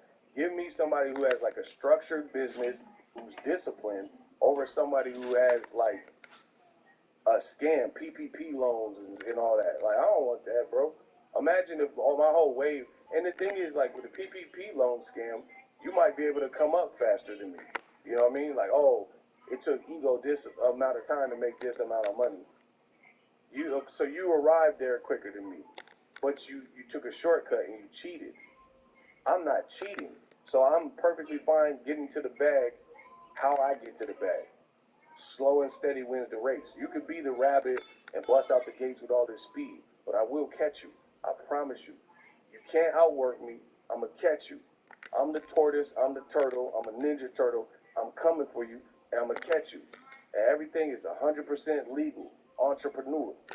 So give me the discipline, hardworking, and the basics and the fundamentals more so than like, my thing with Crawford too is this. He don't even fight the smart fight. It's just worked for him because of who he's been in there with. So when you match that with somebody who can hurt you back, who has athleticism, whose reach is not like incredibly shorter than yours, who's bigger than you, who's stronger than you, in my opinion, who's a southpaw like you. I mean, this just might not be the fight y'all expect. That's all I'm saying. You know, and I'm happy to tell you what I feel after the fight. Should it change? If it stay the same, I'm just gonna be the same person. But I don't know. I just see Errol spin. People keep talking about he's basic. So who like Pacquiao was dynamic, and then Mayweather's style is more basic, and then Mayweather beats Pacquiao. So what are we saying? Like okay, Pacquiao looked crazier on the speed bet. Like that's the type of stuff y'all low hanging fruit. That's what y'all like. Pacquiao looked crazy on the speed bags, or like jumping around and sparring and heavy bags. Okay. Now what? He still lost to Floyd. So what did any of that mean?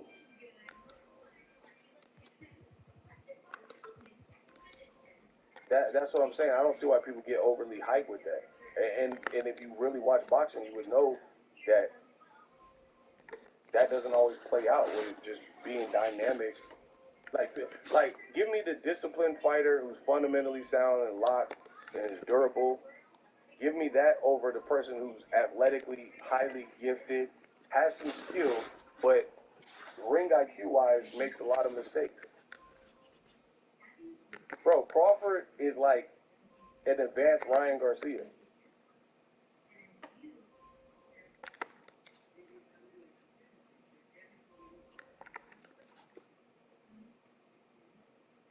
Y'all laughing. I'm being serious. He's like an advanced, like a stepped up, souped up Ryan Garcia. He has great attributes, great athletic. It's not a bad comparison. Y'all laughing because you think I'm joking. Bro, he is souped up Ryan Garcia. Like, I'll give him credit because he was like undisputed and Ryan never been a champion. Though there are some differences there. But the point I'm making stylistically is you're an unproven dude at 35, 36 years old that has been able to beat and look sensational in beating who you beat until you got in there with somebody with a southpaw skill set who can brawl and box and had some experience in intangibles like power and all this other stuff to really, really rival you. Bro, I'm telling you. Okay, Ryan's resume before Tank was pretty flat. Terrence Crawford's resume before Errol Spence is pretty flat. They were both going to fight southpaws that were with PBC that can box and brawl and have a lot of power, thudding power. Or, you know, Tank's more explosive than Errol Spence. But they're both southpaw, they have southpaw power. Crawford looks amazing given his resume. Ryan Garcia was looking pretty much outside of like a Manuel Togo fight. Ryan Garcia he one-rounded Fonseca and baseball batted his head and he fell all crazy. You see what I'm saying? Ryan, there's not much of a variance and difference outside of Crawford's older and a bit more accomplished and actually has more belts. But as soon as Ryan stepped up with someone that we honestly felt had qualities that could beat him, we've seen a different fight. No matter what the outcome is, I guarantee you this is Crawford. I truly believe it'll be Crawford's hardest fight. No matter what the outcome is. It's not going to look like a Hank Lundy fight. I don't see that. That's typically how boxing works. The better the competition, the harder the fight. Like Jaron Ennis, he's still up and coming. He fought Villa coming off a great win, and it took a bit more to get that guy out of there. He really had to go in his bag a bit, stay safe, stay dangerous. You know what I mean? Dodge some punches, break a man down and have endurance, because that dude wasn't going to go anywhere unless he did what he did. Jaron Ennis, before that, a lot of his knockouts were in the first 5 rounds. A lot of them were in the first round. I'm telling you, this is how boxing works. The better the competition, the harder the fight typically. I think another thing with this Errol Spence that has me personally leaning towards Errol Spence is Errol Spence, you could say he's never fought someone like Crawford, but Crawford's never fought someone like Errol. So that's a wash. So setting that to the side for a minute, Errol Spence has at least fought big productions, big promotions. To me, Crawford has never been on a fight anywhere near this. Anywhere near this. Name one fight that Crawford fought and it was the biggest fight of that year or top 3 biggest fights of the year. Name one fight. So, if he fought Amir Khan in 2018, was that one of the top 3 biggest fights of 2018? If he fought Kell Brook in 2020, was the Kell Brook fight one of the biggest fights of 2020? If he fought Sean Porter in 2021, was that one of the biggest fights of 2021? He's never fought at a big event. Mikey Garcia and Errol Spence, like it or not, it was one of the biggest fights and the most successful fights of that year. 50,000 people showed up for that. Not many people could say they had 50,000 people at their fight in the United States. I was there. So I think Crawford's experience is not necessarily like what people think it is. Errol has big fight, big production. Like Ugas, he at home. A lot of people have hometown hijinks, and he battling in front of his people, and there's like 30,000 people, and he had that mouthpiece fiasco. That's great experience. You have 30,000 fans you don't want to disappoint.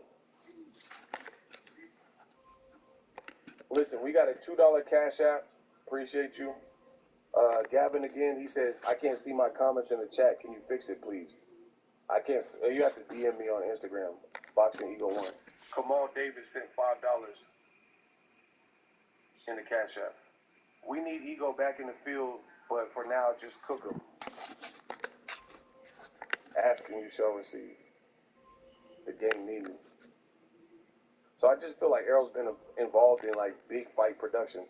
The year 2020, Canelo fought. He was suing Golden Boy, so he wasn't fighting then. And then when he came back to fight, he fought against Caleb Smith. Errol was fighting Danny Garcia. So Danny Garcia and Errol in 2020 was one of the biggest fights that we had in 2020. That, to me, that was bigger than the Caleb Smith fight with Canelo. I was at Spence Ugas. The stadium was packed for the main event. The other thing I think that is questionable highly is Bud Crawford's team. They sound delusional. The stuff they say, it just doesn't resonate. They're like, oh, you have a chance to be 2x undisputed. You already did it at 40 with Ndongo. Is it any different for Errol? They'll say stuff like, no, it's the same thing. Ndongo traveled to different countries.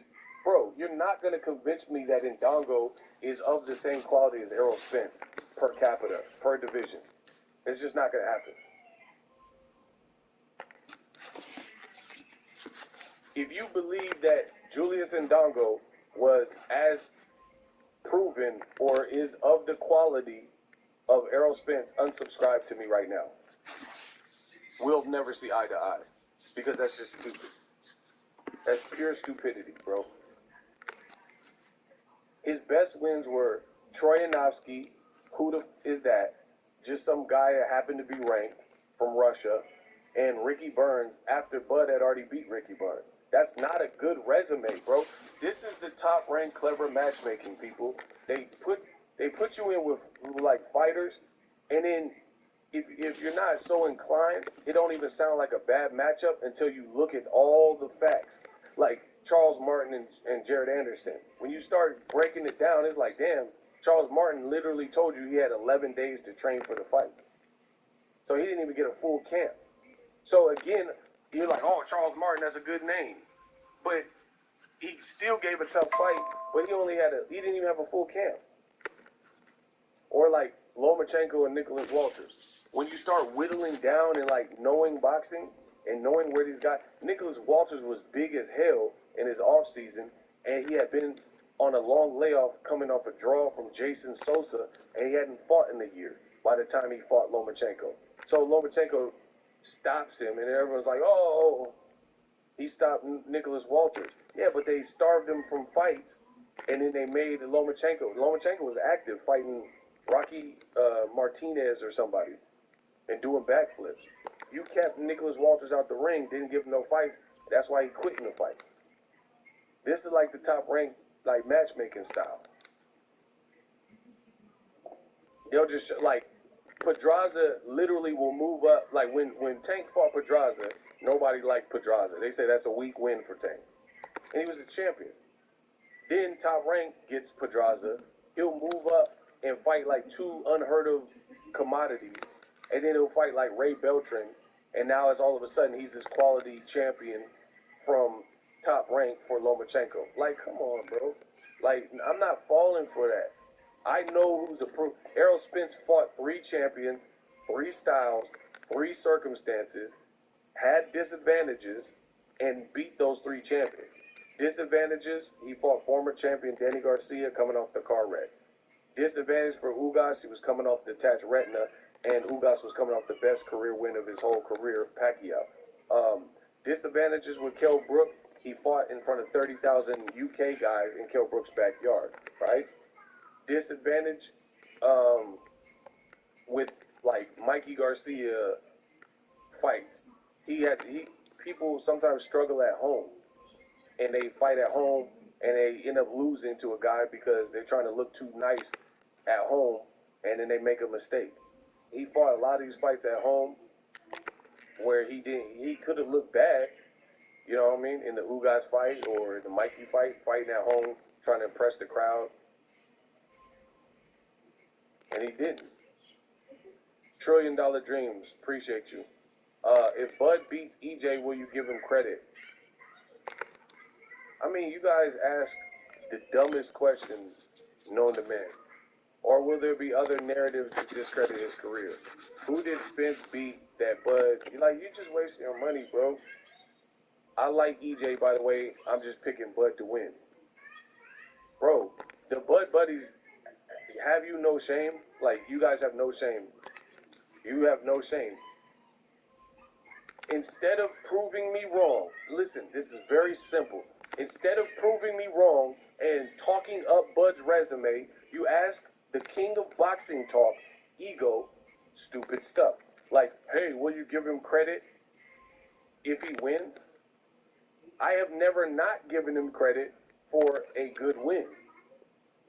If you think he has a great resume, argue for his resume, and I will destroy you. But you're not ready to do that, so you guys act like this is a narrative. Bro, do you understand what a narrative is? Or an agenda? Don't say I'm putting out an agenda, but you can't fight for Bud's resume. You can't talk up Bud's resume and convince these boxing fans in this room that it's actually different than what I'm telling them. That's the problem. You guys keep saying it's a narrative. How is the truth an agenda? How is the truth a narrative? That's like me saying George Washington Carver invented peanut butter, and you're like, oh, you're spreading agendas. You're spreading narrative. I'm not spreading anything, but George Washington Carver invented peanut butter. But you guys act like moronic and act like buffoons and get mad because somebody is professing the truth. If George Washington Carver invented peanut butter, that's not my fault. That's not my fault at all. And unless you can prove me wrong and prove that somebody else invented it, then we have nothing to discuss. Don't be like, oh, are you going to finally give him credit? Prove me wrong. F all that other stuff y'all talking about and prove me wrong. Prove that Bud Crawford has a great resume. Don't be like, oh, are you going to give him credit? Showing up on the first page of Google might not be the best for everyone. But for business owners it is. Take My Vintage's online store. It ranks for thousands of competitive keywords like vintage clothing, which gets loads of searches on a monthly basis.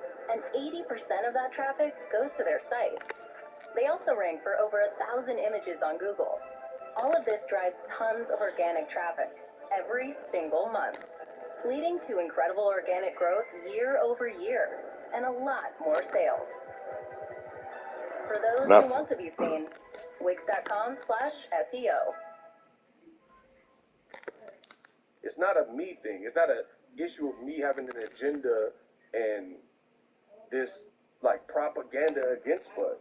It has me assessing Bud's career and my honest opinion. So I really don't understand why you guys direct the, oh, how are you going to feel on July 30th? If he beat him, then I would say he finally beat somebody that we all can give him credit for, and I would give him credit. But you still haven't proven, no matter what happens on July 29th, it doesn't change you fought David Abanesian. No matter what the outcome, it could be a double knockout. You still fought David Abanesian when nobody was asking for that fight. That doesn't change.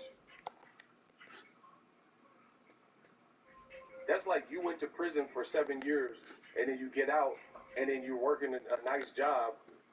You still got prison on you still spent 7 years of your life in prison.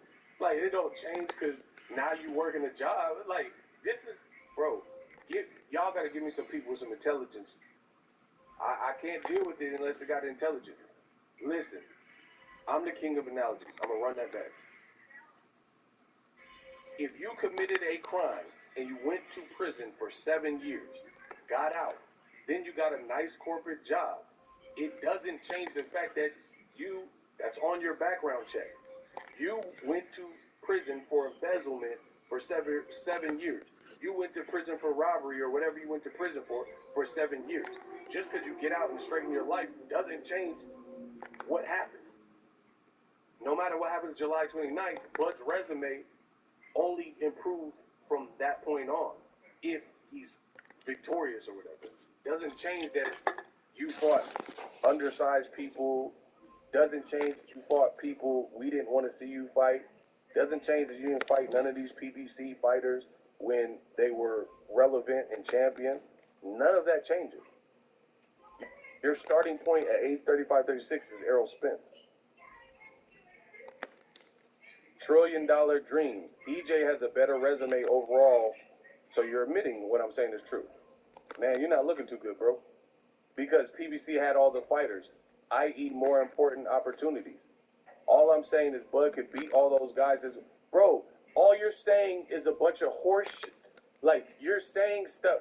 Oh, Bud could beat those guys. He didn't. That's your opinion. I'm not saying my opinion. I'm telling you who Errol Spence beat. You're telling me who you think Bud will beat in an imaginary world. We're not the same. I don't know why you keep wasting $10 to say foolishness. You're saying, oh, Bud could beat those guys. If he could beat them, he should have fought them. And then I would give him credit for it. I don't think you'll deny it. So, Bud by KO. Bro, I can't even read this stuff. It's too incoherent. I'm not going off of fantasy land. I'm telling you Errol beat 3 champions. I'm telling you he took Mikey Garcia and ruined him and took his O when he was undefeated and beat Lamont Peterson, a skilled guy who arguably beat Danny Garcia. That's not an opinion. That's like factual if you watch the fights. He whooped those dudes. He beat Danny Garcia.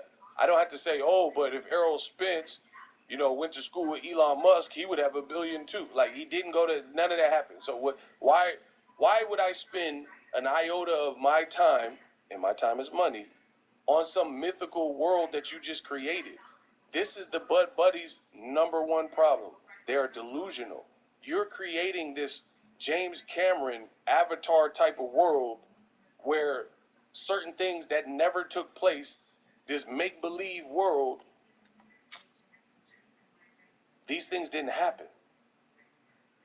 I'm not talking about a bunch of stuff that coulda, shoulda, woulda happened. Oh man, if Crawford would have beat Pacquiao, then he would have easily knocked him out. Okay, but he didn't do it. He didn't get it. Oh, but Errol Spence only fought the guys because PBC had him. Okay, then why did Crawford re-sign with Top Rank if all the guys were on PBC? No refunds. He said they are paying for what ifs. That's how you know I'm the GOAT. Bro, if you just said Errol got a great resume because he was fighting PBC guys, then why did Crawford stay where there were no PBC guys? Like, listen, I firmly believe this. No matter what you want in this world, if you know where to look and know where to go, then you can find it. I don't know what the hell he was for talking drugs. There is some place, somewhere in your city, maybe the next city over, that you can get drugs. Go to a trap house. Go to a drug dealer. Talk to your friends. Somebody who knows somebody can point you in that direction because you're a drug addict, you're a crack fiend. You can find it. Like, there's homeless crack fiends, right? Just hear me out. There's homeless crack fiends. They don't have a car. But they know how to get the crack. They sniff the crack out. Goddamn Joe Rogan. Right? Tyrone Biggums. They have no whip. Some of them might not even have a cell phone. They don't have a steady income. But somehow, some way, they'll do what is necessary in order to get that crack rock, in the words of Frank Ocean. And we've all seen people like this. No steady income, no job, living on the streets, no whip, Might not even have a cell phone, depending on if Obama was in the office and they got an Obama phone. But they conjure up an excuse or peddle or whatever they got to do to get some money, and then they find the dealer or find a way to link up to get their fix on.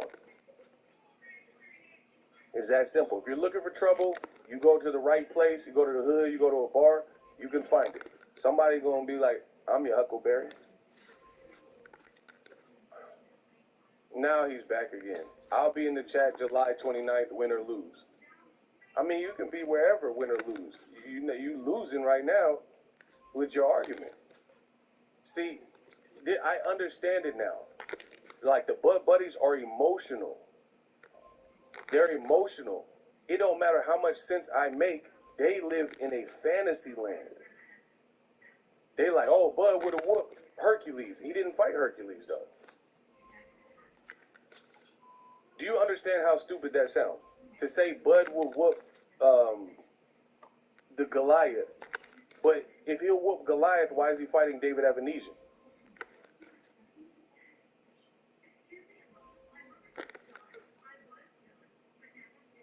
Oh, Bud will whoop Thor.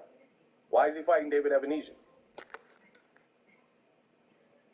Oh, Bud will destroy the Incredible Hulk. Why is he fighting David Evanesian? If you're capable of beating the Incredible Hulk, Bruce Bixby, Bruce Banner, why are you fighting David Avocado? Y'all know. You're not going to make this make sense, bro. That's like me saying I could bag Chloe and Haley Bailey, but then my baby mama look like Precious. It sounds stupid. Explain your baby mama. If you can bag the Little Mermaid, Haley and Chloe Bailey, then why explain your baby mama? Your baby mama look like a Project Roach, but you claiming you can bag Rihanna. The math ain't mathing.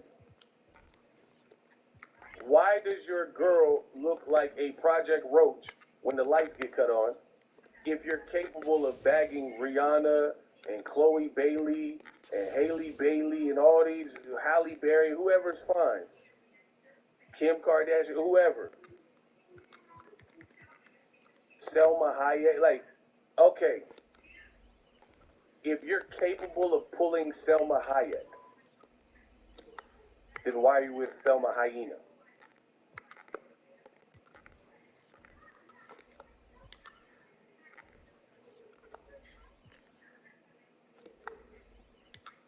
That's an honest question.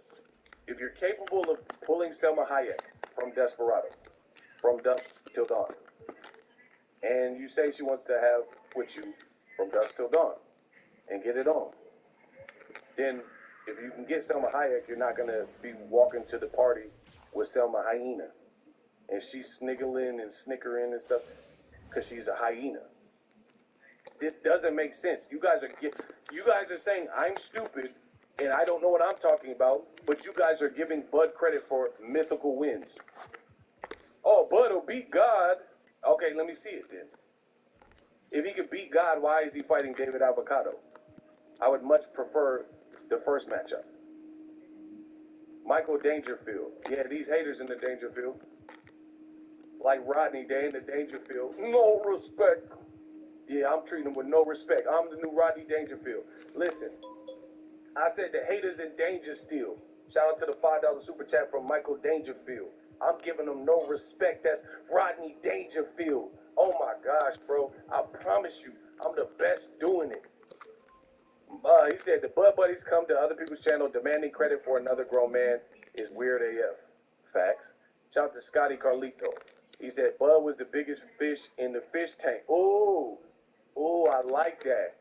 The man says Bud was the biggest fish in the fish tank with top rank. He just got dropped in the PBC Ocean. That's a bar. Hey, get some claps up. That's a bar. Shout out to both of those super chats. Ow! He said Bud was the biggest fish in the top ranked fish tank. Now he in the PBC Ocean. Bar. That was hot. I told you, y'all be Eagles Army, we be dropping them bombs.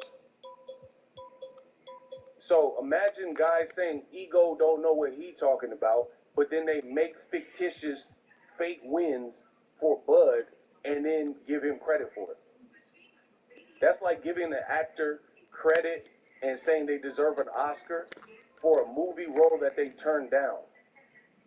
Imagine that. What if Denzel Washington turned down the role of Malcolm X? Then he's not getting an Oscar nomination for a role he turned down. Bud's career is Bud's career. You can blame it on X, Y, and Z why he didn't get these fights. Doesn't matter. You didn't get the fights. So I'm not giving you credit for fights you didn't have because I think that you could have beat these guys. Because who cares about what we think? A lot of people thought that a person couldn't run a 4-minute mile until somebody did it.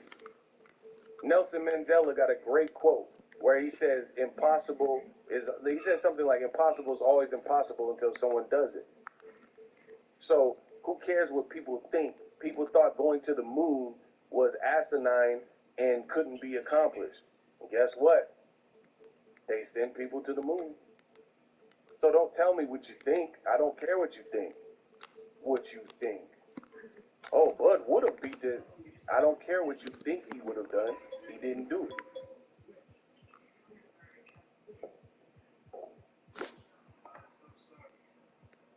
You act like it's going to be one way. Stop. Block him. I can't deal with this.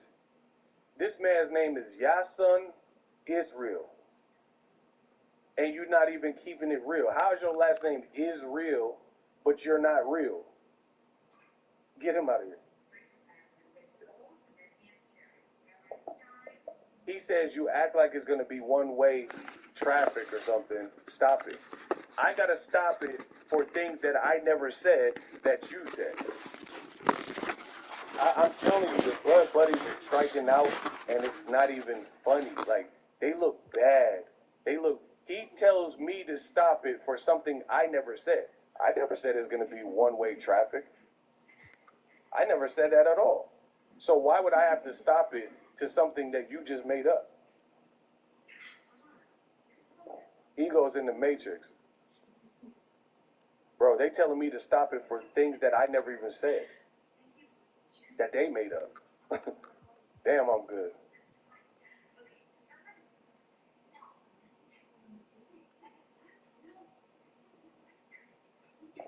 And again, you guys seen it. Giving him credit for fights. He said emotional lash outs. Giving him credit for fights he didn't do. Like that. Bro, you stayed with Top Rank. They provided you with whatever fights they can give you. Case closed. Meanwhile, Errol Spence was in the playground with active champions and or the perceived better fighters, and he fought them. You didn't fight them when they were champions. Case closed. You can try to bend, pull it. It's like the bop it game back in the day. Bop it, pull it, twist it, bop it, pull it, twist it, bop it. You can try to bend, pull it, fold it, twist it to suit Crawford. That's what I'm saying. The Crawford Bud buddies are not intelligent. They are not intelligent because the most intelligent thing you can do is remain silent until July 29th and hope your guy wins. If you did that, if you were just saying he's going to win on bro, the 29th, PS5. I wouldn't even care. But when you try to go to bat for a man's resume and prove the darn wrong when nothing I'm saying is wrong, that's where you mess up. Like I said, I would just be focused on the fight. You're trying to steady. You don't like the criticisms being leveraged against Bud, so you're taking a battle that you can't win. You're taking a battle and taking the stance of Bud's resume. Put Errol's resume versus Bud's resume, you're going to lose. The man fought one champion in this division. Errol fought 3. You'll lose. 10 out of 10 times, you lose. There's nothing you can say in that equation if we sprinkle in the facts. Has Bud with the better welterweight resume? Nothing. Oh, Bud's more dynamic. He's dynamic against lesser opposition. Oh, but Bud, he got to the division later. Oh, but Bud was with Top Rank. Still doesn't have the better resume. Nothing you can say. Damn, Griff. Nothing can stop me. I'm all the way up. Gator almost got you Nothing down you there. can say. Resistance. Stay in the Everglades. There's nothing you can say that erases history. And for some reason, the Bud Buddies don't get this. Like, Kim Kardashian got put on by the Ray J tape. They dated. Let's stay safe out there. If you're dating Kim Kardashian now, and you want to forget about, nothing you could say erases the fact You that want to fall off that Ray goddamn J boat. And they had the tape. That's the same kind of concept. You can be ashamed of the tape. You can not like Ray J. It don't matter what you're talking about. It doesn't change the fact that she publicly dated Ray J. There was a tape that was released publicly of Ray J. My boy Ray J hit it first. It's never going to change. That is cemented and etched in history that my boy Ray J hit it first. I hit it, I hit it, I hit it first. I hit it, I hit it, I. Bro, there's no changing it. There's no changing. Sexy, can I just pardon your man? Girl, how you shake it, got it like, hey. It's a Kodak moment. Let me go and get my camera. Bro, Ray J did it first. It doesn't change the fact that Ray J had the one wish and Kim Kardashian was the one wish. Is he alright? I gave you my heart. I gave you my soul. Okay. As a matter of fact, there was the one who said I loved you first. It was about 8 years ago. Yeah, them snakes. I'm in Florida too. You got to watch out for them damn snakes. Sitting at home in your mama's living room. It doesn't change the fact that Ray hit it first and he was dancing in the rain in the One Wish video. As a matter of fact, there was the one who said I loved you first. He talking about Ray J dancing in the rain. Don't act like you don't. He was in the rain. Oh, is he? Oh, damn, man. Nothing you can say was ever going to change Ray J in the rain and One Wish. What kind of snake did he get bit by? And he hit it first. Hey, he was killing it. Bro, you can't stop Ray J. That's the whole point. You can't. Sexy, can I just party my man? Girl, how you shake it? Got me like, hey. It's a Kodak moment. Let me go and get my camera. Bro, Ray J was on it. He had it run. Wait a minute. Do-do-do. Do-do-do-do. It's so He in the hospital. They ain't get no venom to treat him. What kind of snake he got bit by? Check it to the watching. It's on tonight. Do-do-do. Ice in the club. Hey, hold on. It don't change. Ray J was out here like ice in the club. The pocket full of dubs. A water moccasin. Wait a minute. Do-do-do. And Lil' Kim was right there in the video with the little red sequin. It don't change the ice in the club. The pockets full of dubs. Bro, you can't stop Ray J. You can't stop Boxing Ego. I'm the best doing it. It's just, wait a minute. Do-do-do. It don't stop the Neptune. Yeah, I was say they got a venom for the water moccasin. He should be all right. Like that Neptune sound. Red Rover, send your hoes over. Sit something with Hover. Yeah. Okay, this man is back. You wasted all your bread to be wrong. All right, whatever. He must be young. Is he young? So y'all picking EJ because he had the better fights at 47. I'm just, oh my God. I'm just asking, what's your pick based on? I think Bud's a better fighter and more tools to beat EJ. EJ has a better resume, fine. So you're admitting I'm right and I'm the king. Amazing. Bro, I'm not picking him solely because he has a better resume. I'm picking him because I'm picking him. Because I think he's the bigger fighter. Okay, who's bigger? Who's bigger? Errol Spence or Ray J. Errol Spence or Bud Crawford. This is not, you see, this is what the Bud Buddies do. What they do is they try to oversimplify something. Sometimes you got to talk to him, Beats. Oh, you're picking him just because you want to troll, let him troll. I said I'm picking him based on one thing. You said that. I said you can't stop the fact that Ray J hit it. Ice in the club. He want to say his friend got bit by a snake and he trolling shit. I said ice. He gonna fuck around and get bit by one of them motherfuckers. That's what I said. I said Wait a minute.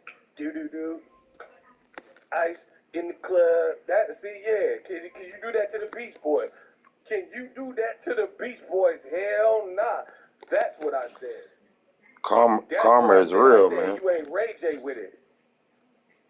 Sexy, can I just pardon, man? Girl, The energy you put out, the energy you receive. That's what I said. I ain't say all this other stuff y'all say I said. I said what I said. I say you can't stop the fact that Ray J hit it first. I didn't say I'm picking arrow based on one thing that you named. Y'all crazy. Y'all paying money to be wrong. That's how impactful I am in this game. Y'all paying, I don't know how I'm doing these dances. Y'all paying y'all money just to be wrong. Just so I can say ice in the club. I just be listening to no beats, man. Just so I can just get off on y'all. I told you I'll make just be listening this to them. look good on my enemies. I'm sipping Hennessy. Bro, I'm giving y'all that thug life, baby. I'm cold-hearted. Really, I can give two fucks. But resume is not what you want it to be, no matter what. You fought Ricky Burns.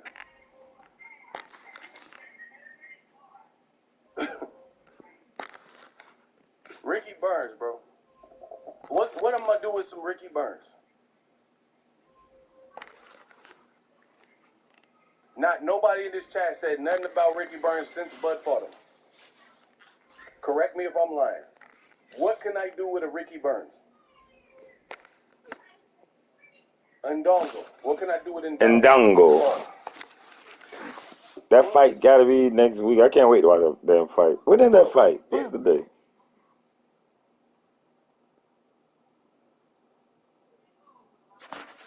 What the hell is my phone? Let me see something. When the fuck is that fight? I'm tripping. Then that fight next week, the 28th.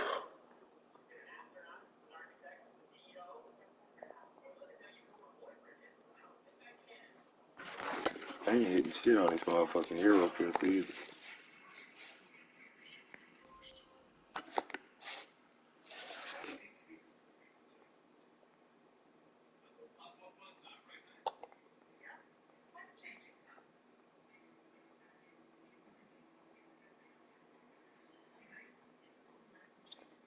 V said, I feel that motherfucker trolling. What the fuck?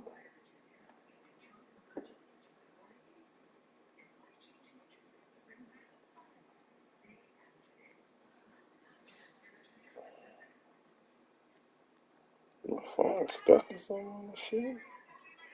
My phone be tripping, man.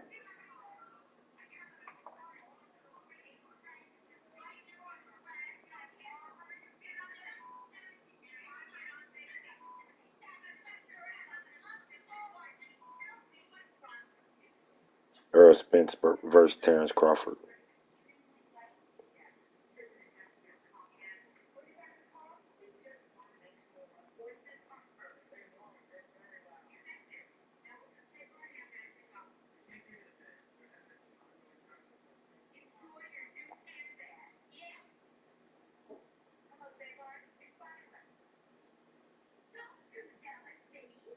The next Saturday, hell yeah.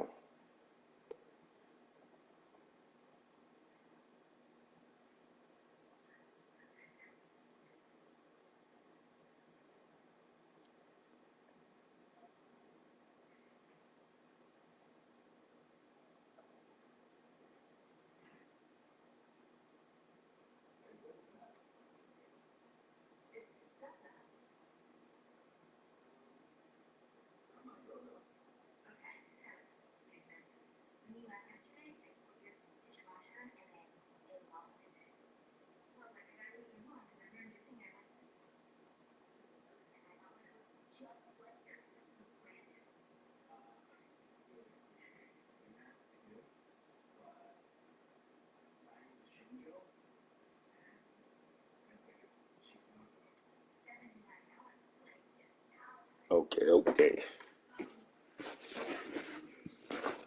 Hold on, man.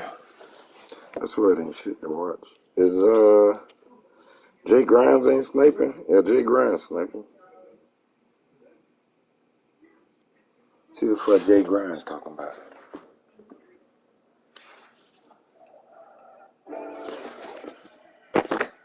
And grab something to drink too.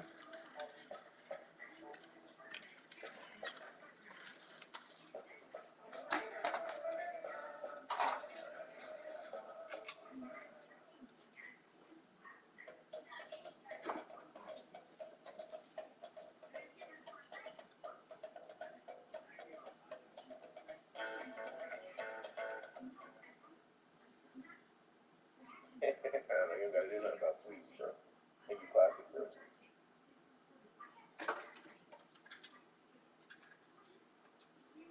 Joe with the 5 hours. Appreciate you, man. Yeah, I don't know what to do, Josh. Sometimes it just doesn't work. Purple, did you type ! redeem Curry or something so it pops up and it'll show your accurate username? Alright, Josh, man. Oh, I got you. W Gray. Filter for 40K better dry right now. I would work the like Cavaliers Invincible cheapest, bro. Bro.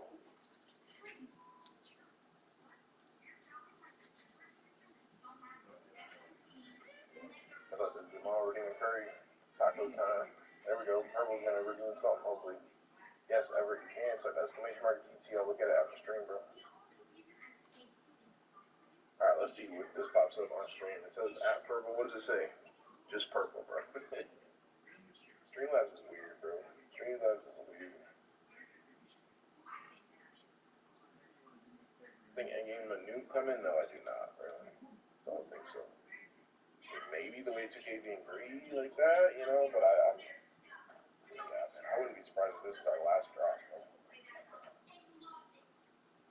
But I don't think so, but I wouldn't be surprised if it was, man. If we get, like on Tuesday, we get freaking, you know what I'm saying, the end packs. Those is available for, you know, one of those hard drives, SSD hard drives, bro. You know what I'm talking about? Welcome back in here. You know, those like Seagate Xbox drives. Not this stream, Wesley, man. We sniped a NNKP off stream. Like a couple hours ago, 3 hours, 4 hours ago. Everyone in 2 minutes at Josh, we posted 100 cards for 500 MT on Xbox, man. W Ninja. Saw me today? What the hell that means? That's crazy.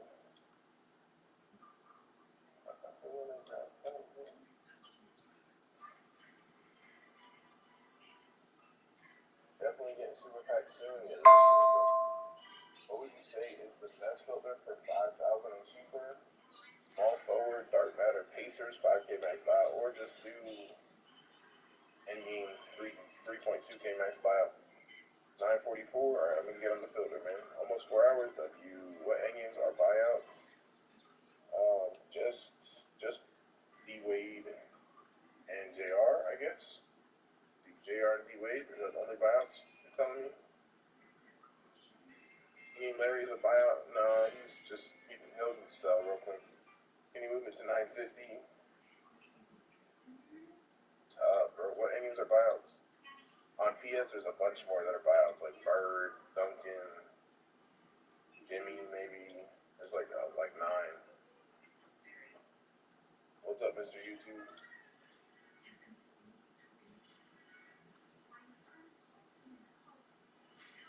I was sniping for about 30 minutes, didn't realize I was on next gen. How many grind points do I have? It's like !.0. Zyro. Sorry about yesterday, my little cousin was on my phone.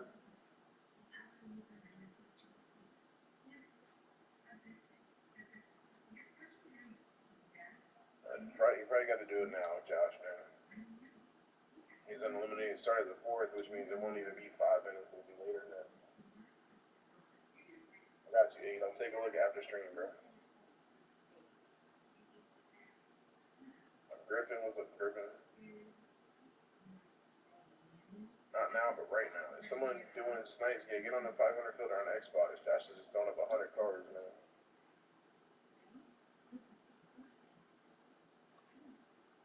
Alright, we did hit 50 likes. We're gonna give out points after these snipes go up, man.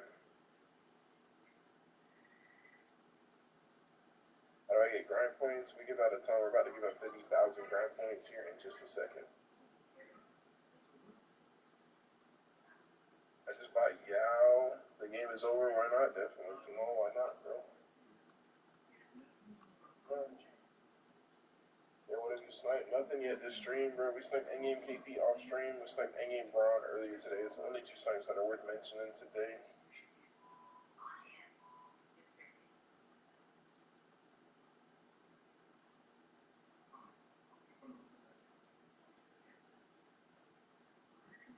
It's good, man. Toya, how you doing, bro? As if you're on Xbox, man, get on the 500 filter. I think Josh is throwing them up now. No, we can't just keep changing the time for when, we already changed it twice. Might as well, 950, I'm putting cards in the auctions. Alright, 950 then, guys, in 3 minutes. In 3 minutes, get on the 500 filter.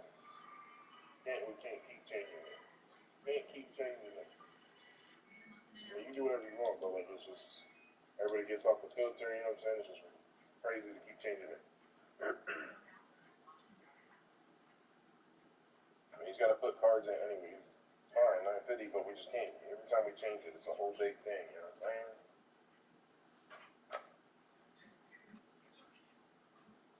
I got Ingham Victor, let's go. You sniped him or pulled him? Guys, in 3 minutes, get on the 500 filter if you're on Xbox. Josh is going to throw up a bunch of cards. Some birds, man. Guys, Ingham Victor. You snipe him or pull him, bro? Endgame Victor.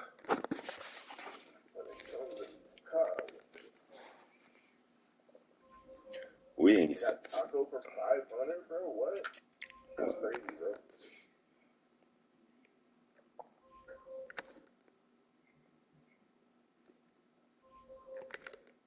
Is Ingham Victor worth it, or is he going to go up?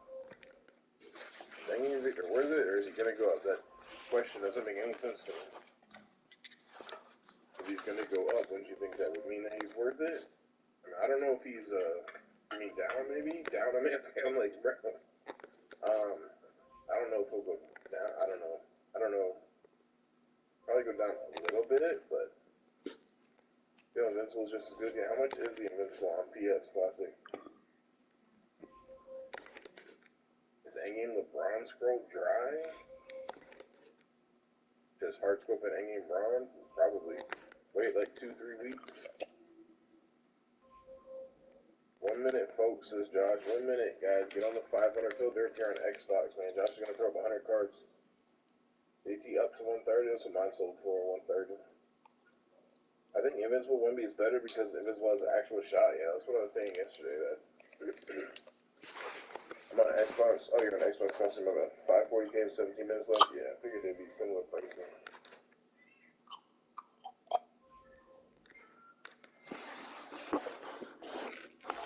I just want to. Alright, guys. Since we have 1 minute, guys, spam, snipe in chat, bro. Spam, YTW, man. We're gonna give everybody 50,000 grind points for hitting 50 likes on the stream, man. I'm gonna check in just a sec, man. Type something in chat. We're gonna give everybody 50,000 grind points, man. Type so you make sure you get your points. Everyone on Keepers. I'm getting on it now, guys. Here we go. Type something coming out in about 10 seconds, man. 5, 4, 3, 2, 1. There you go, man. Appreciate you. Bro, mine's kind of unsold a little bit. That's tough. That's tough. Alright, we on it, Josh. YWT, man. Yao Wemby Taco. Man, bro, I can't do nothing right.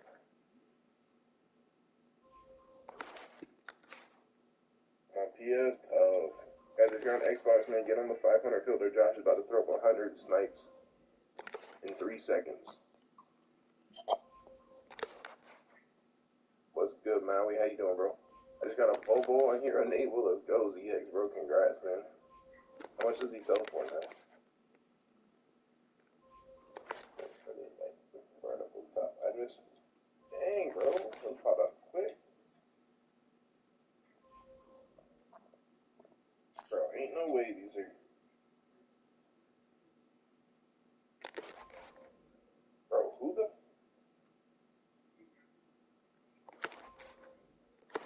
Was that you, Josh? That wasn't you, was it, Josh? There's no way that was you. That was so quick. 500 500 good today? No, somebody's throwing up a bunch of snipes, bro. So I said I know there's going to be a lot of Wemby cards in 2K24. I just seen like 7 500 cards. I grabbed 2. I have the clip. W J Lethal fan. I just got one. I got the best one. I got Bender. There was 3 Benders though, bro. I got Endgame Yao for 10k MT. Wemby's name is glitched on PS. If you put Endgame or Invincible for him, nothing pops up. Even for Invincible or just Endgame? Shouldn't be glitched for Invincible. You can run both Wembys on your team. Yeah, I heard Trey P.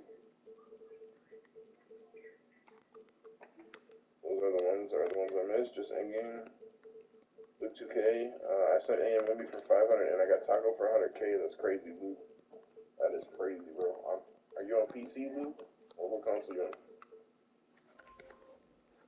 I don't think those were Josh's snipes, though. That was just some crazy refresh of Dark Matters.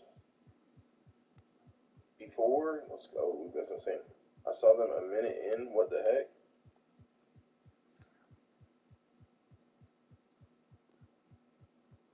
Josh, are they up? He's probably putting them up now, man. He said he's doing 100, so.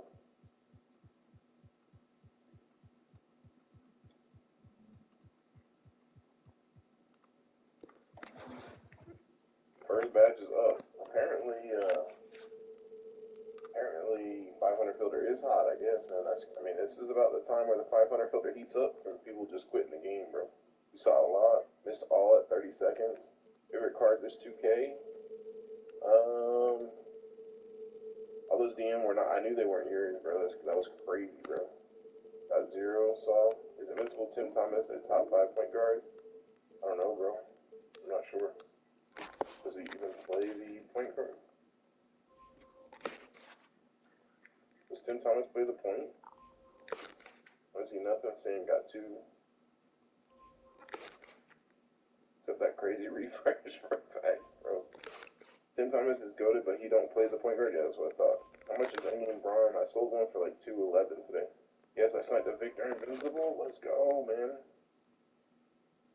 Got this Christmas card. I don't know. Is it good? Any card for 500 is good. Is Endgame Center good today? He's shooting guards. That's what I thought, purple. Shooting guards so far, yeah. It's a good filter to work. I don't know how often it is. Magic is a snipe mid, but he's a snipe, I think.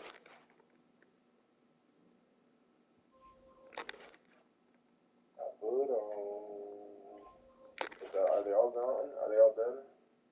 My Endgame Braun is at 68k with 12 minutes left, but I have 1 hour spacing on it. So Henry, we sent Endgame KP and Endgame LeBron today. Couple cards today. He posting them. He already posted some.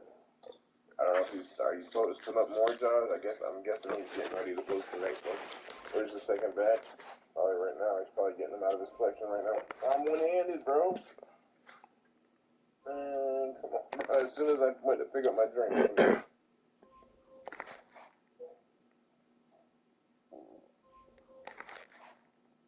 Most people wait till the last second to bid on cards, definitely. I missed both of those. Same. What's the best endgame filter? I'd be on Endgame Center, bro.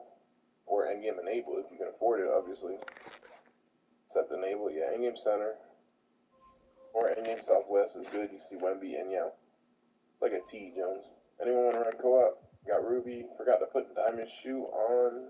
Yeah, man, it don't matter, bro. They're endgames. Ginger got 3 W.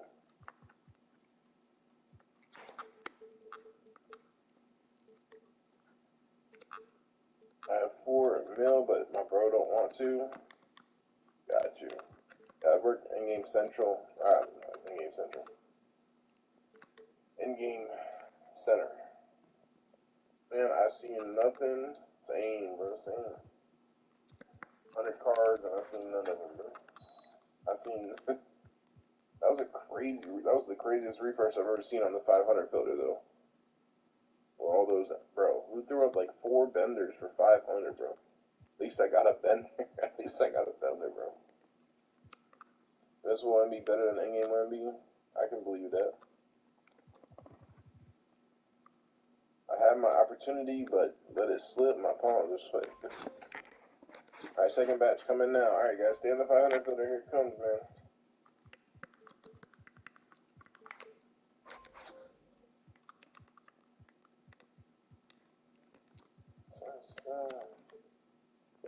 Who's cheaper between the two Wembies? They're both the same price, about around Evan.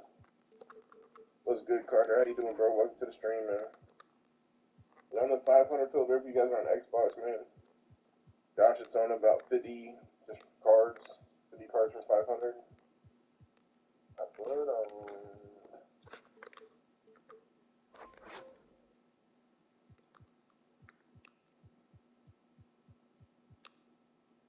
What all signs have you gotten?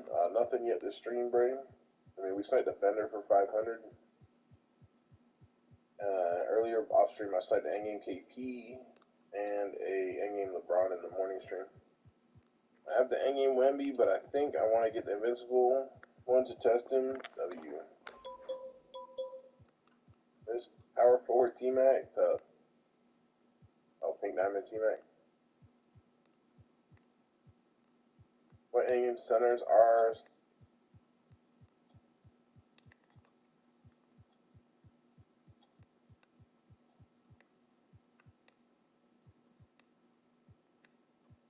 I let my nightmare go. I put on.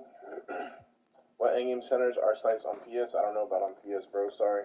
Did you throw anything up for failing? Not yet. Coming out, going out tomorrow. When the in-game Jordan come out? Yeah, Danny Green is mine. I miss endgame KD on the 500 filter. Ain't no way. Invis, that's tough, man. They stole those from me. I'm sorry, Ninja, bro. I'm sorry, man. Appreciate you. Appreciate it. Keep refreshing. I'm guessing it's on a 50, so they might not all be gone yet, I'm sure. Anyone on P5 is Caleb?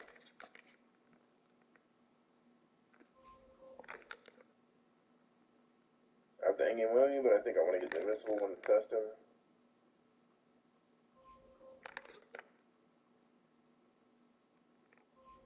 I got 1 out of 9.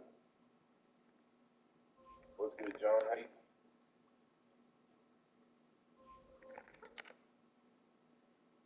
I'm on P5 is minus. I got 1 out of 9 cards.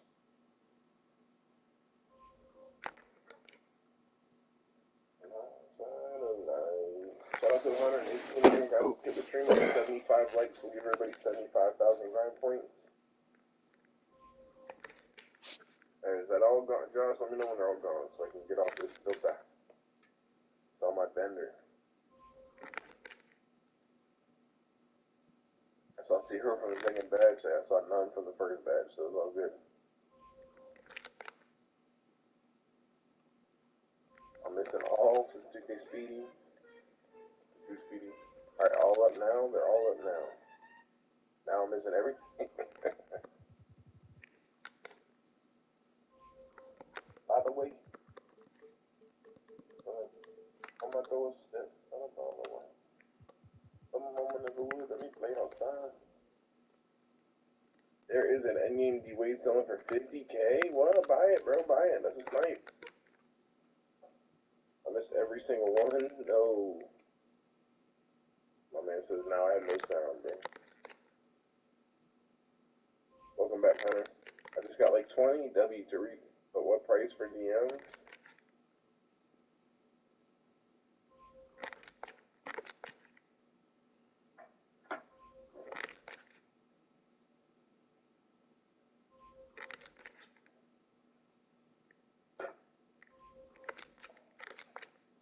In game. I'm glad. Thank you for telling me, but I would have paused it for this stupid 500 adventure anyway.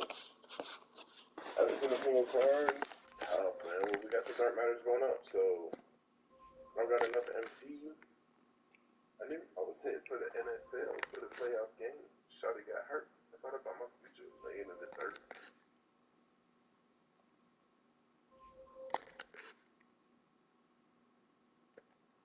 All these more to the Radiant T-Mac and KG and Invincible.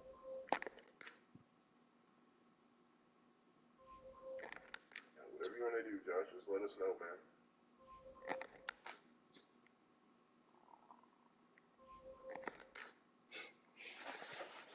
About piece of cake is in the Jerry. Alright, 500 snipes right now, I guess. Berserk, we sniped, the only thing we sniped this stream is a Bender for 500. I got a PD Stephen Curry for 500. W, Levi. gonna snipe? Yo, Jay, who are you gonna snipe? What do you mean, Heezy? Trying to snipe me a Wemby, bro. Endgame Wemby. I put up 8 up? Alright, good.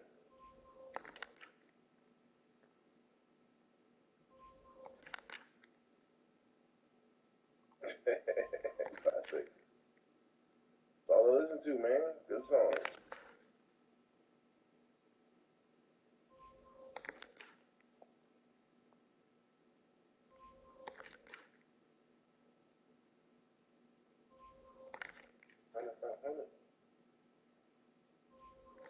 Let me name the which it is, bro. That is such an L on 2K, man. I'm so mad about that. I was so looking forward to the Wemby Chivas builder, bro.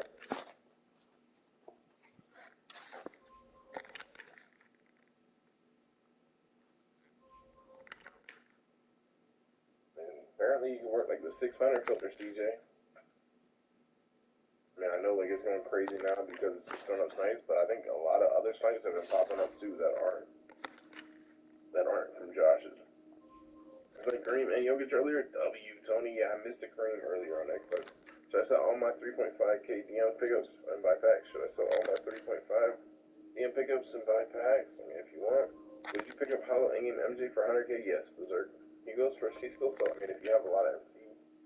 Vader's name isn't glitched anymore. I just checked, John. I literally just checked. When did they change it? I'll check again, but maybe I left my buyout in. I don't think so. I don't think I did, but maybe I did. Oh, Dale. Yeah, I think that's it, guys. I don't know what's going on.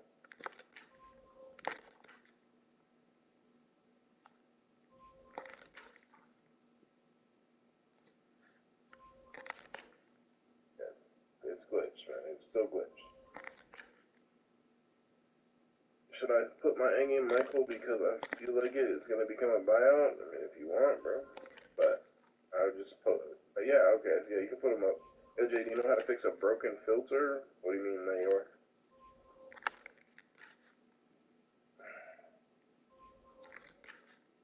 Center best filter, W.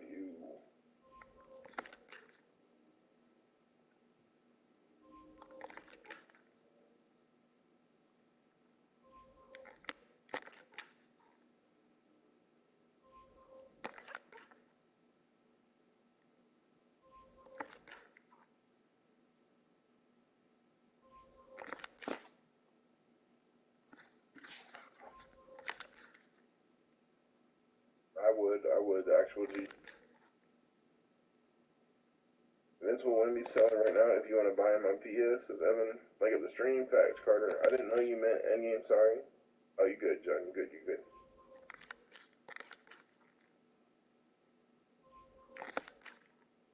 Hey, where we gonna go? We gonna go.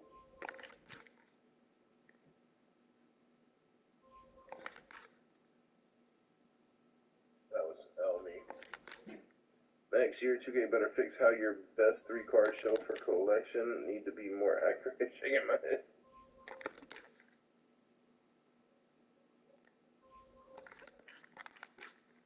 PP enable probably a really good filter. Definitely, man. Definitely. As long as it works.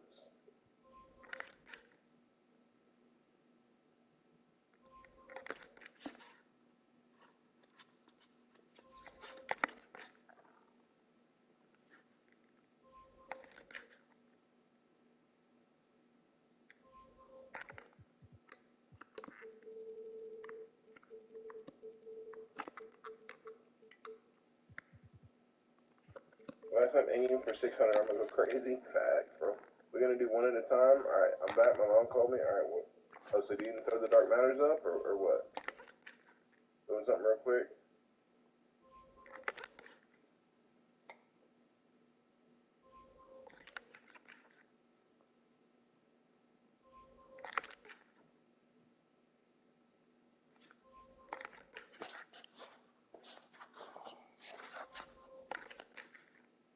All right.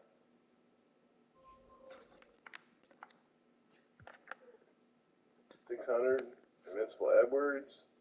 I got Ingram, Curry, and Invincible Shaq plus Anthony Edwards. W easy. How much for Radiant teammate J? I mean, I don't know. He only goes for like 7K, Josh. Bro, he's cheap now, man.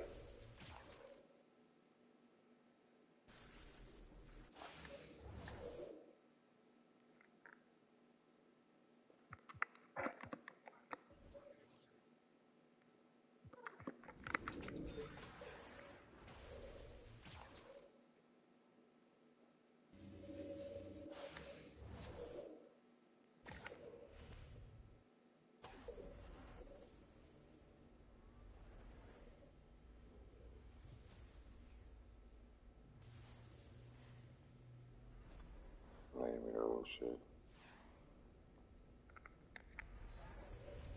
Yo, that's insane. Power cat. I pulled 10 times Victor and KP in 220. That's awesome. What is the endgame filter now? Put your position. All right, 650. Put your position to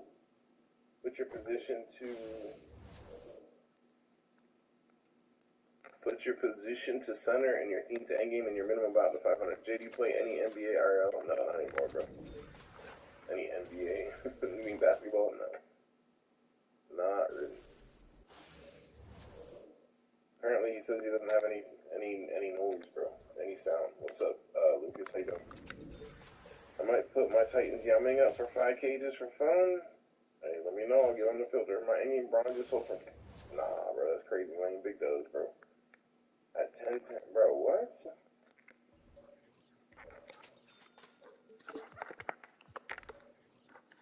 Alright, y'all gonna have the rest of that, man. I ain't with it, bro. I ain't with it.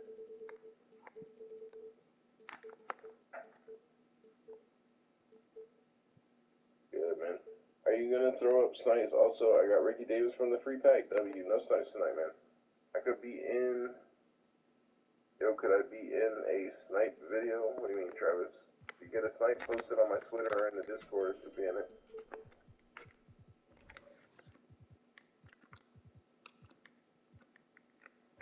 Hey, what's good, Unknown? Appreciate you, man. When those 50 DMs been thrown up tomorrow night, Hunter. The Thunder filter is so good, I've sniped 30, 40 day and flipped them off for profit. That's such a W, man. Yeah, that's a great filter, bro. Guys, we're one like away from 75 likes, man. Somebody smash that like button. We'll give everybody 75,000 grind points. I don't do Twitter and Discord, though. Tough, man. I don't know, you know. So I guess, no, man. What's good, Zai? I'm gone, bro. Holy J back to endgame filter. I'm gone, bro. Holy J. What is the Thunder filter? Put your position to small forward, your color to dark matter, and your team to Pacers. Your max bout 7K if you're on Xbox. What's good, Caleb? It's the man with the plan. Jake Grimes. Okay, Invincible for 5K. Alright, guys, get on the Invincible filter for 5K. I'll try and grab that, man. As long as he doesn't say, you know, in 10 minutes. This stream, Sasha, a Bender for 500 MT. Dark Matter Bender for 500 MT. You throwing out 50 DMs tomorrow night? Yeah, Ninja, because I was trying to go to 0 to a million in 40 hours and we didn't make it, so we're throwing up 50 Dark Matters for 500. No, I have 4.7K. I'm dead. You don't have anything to sell, bro? I'm broke, I know. Quick sell something, bro. Yeah, quick sell some ports or something, bro. Just got ports venues day, let's go. Ain't no way, let's go. Sword W, man. I'm officially about to be done sniping y'all sniping, bro. I have 150 game. Chris, I would put your position to center, your color, your theme to endgame, and your minimum bout to 500, and snipe anybody that's not named David Robinson. Yo, Jay, how do I check when I'm about to get takeover? I don't know, bro. Never figured that out, Jake. I mean, I guess press LB, but it doesn't do anything to me. Only for 5K Invincible.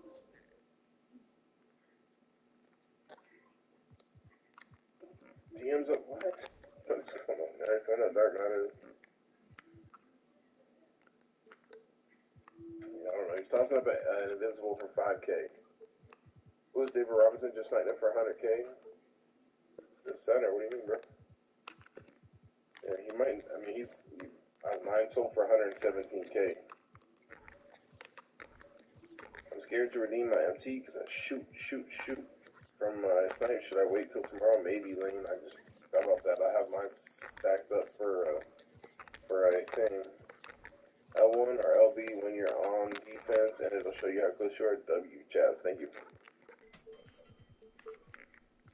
What's up, bro? Awesome, man. Oh, no way. I saw both of them and they're gone, bro. Or not. That's crazy.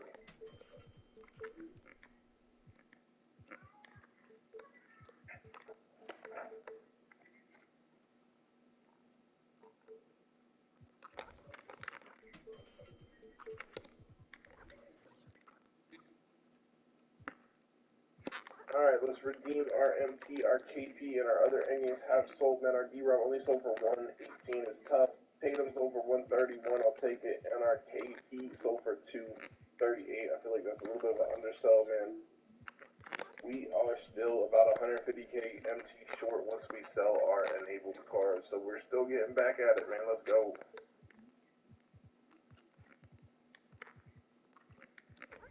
What is Josh throwing? T-Mac and Kevin for 650. All right, I'll hop on it real quick.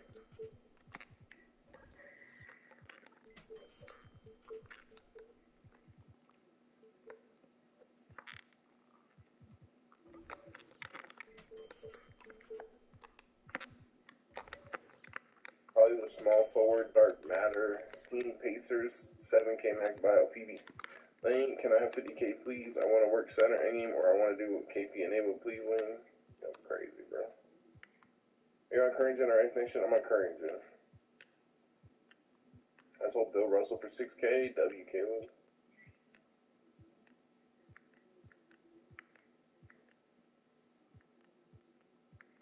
Alright. Thank you, Josh, for throwing those up.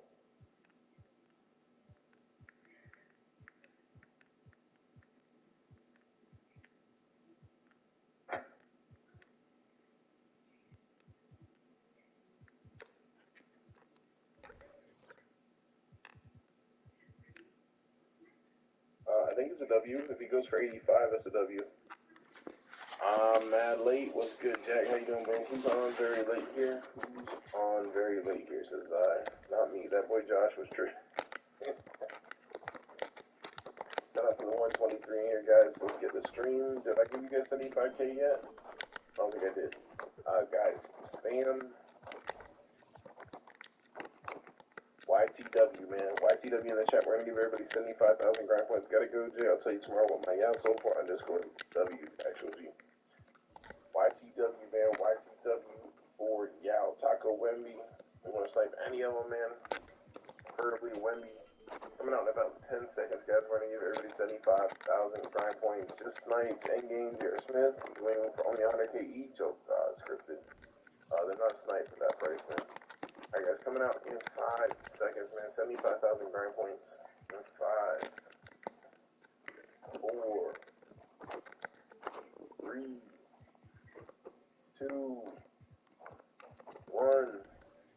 There I go, man. Appreciate y'all hitting that like button. Shout out to anybody who subbed up this stream. If you didn't get the little notification pop up, welcome to the Grind Squad.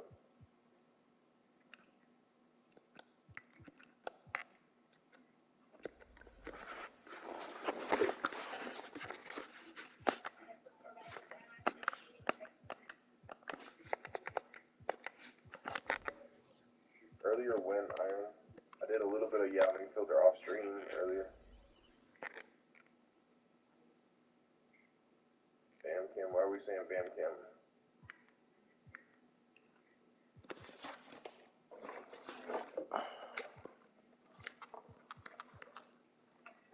Got 100K MT, let's go, Caleb.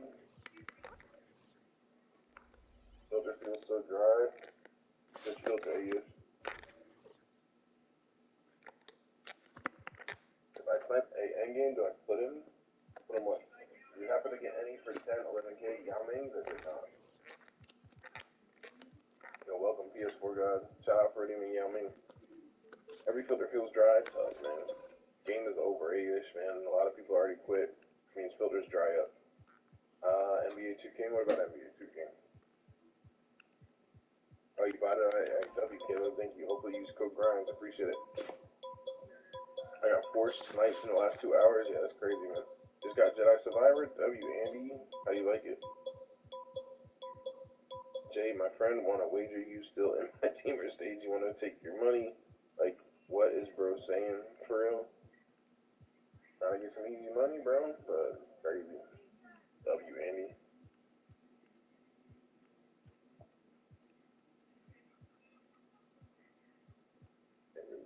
Tell him to go wager Ty Devo, bro. Ty Devo will wager him every day of the week, man. He likes doing wagers. I don't even play the game. When do you think they will drop super packs? Man, I would not be shocked if they come out on Tuesday, but Probably not, but I just wouldn't be so surprised. We'll see, man. Soon. Guys, somebody refresh my memory. I feel like we got those endgame invincible packs in Season 8. It wasn't at the start of Season 9, or am I tripping? When did they drop those endgame invincible packs? It wasn't at the start of a new season. It was the end of Season 8, wasn't it? Chris says, putting up DMKG for 4K, anyone want it? It was start of Season 9? Probably the Monday before Season 8 ended. Maybe that's what it was. I don't know. Maybe that's what it was. A week before. That's what I thought. Like a week before. I'm gonna have to look it up, bro. The Monday before. Maybe it was the Monday before. I just remember it was before the season. I thought. Tell me how Stephen Curry just dunked on LeBron. Dunked on LeBron. What's this week's challenge? What do you mean, Andy? Oh, the videos going 0 to $1 million. No money spent. If that's what you're asking. That'll be the video on Sunday. Can we snipe? I don't know what the title is. Snipe 0 to $1 million MT, no money spent in 40 hours. Why don't you just sell endgame enable? Won't you have $1 million? I won't. Still be about 100K short. I'm not buying cars till those packs come out. Good idea, bro. I get unbanned on my main. Don't get banned. Yeah. Get unbanned at 12 tonight. W. Jet. I tried, bro. I tried. I get unbanned on my main tomorrow. So do I get? Oh no, you don't. You get unbanned at whatever time you got banned at. Any snipes the stream, Jay? Nah, man. Just a Bender for 500. Big Z, a good card, a good center? Probably, man. 12 left what?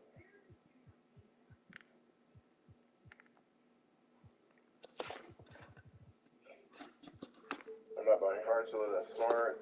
Jay, try Yao filter for a little, please. I mean, I'll get on it, bro. Did someone throw up snipes on PS? You think I should save my MT right now? I mean, I would. Or you could buy a team, but you could get a much better team if you just wait until the in-game Invincible Super Packs come out. You were right, Jay. The Super Packs came out a week before Season 9. That's what I thought, man. So maybe we'll get a couple more drops. I mean, we need a Ben Simmons endgame, I guess, right? There's no way we don't get one of those. So maybe we get a couple more drops. Yo, I just got back. Any snipes yet, bro? Nah, man. Just a Bender for 500. Was your favorite 2K sniper? Oko, I guess. Probably who I used to watch the most.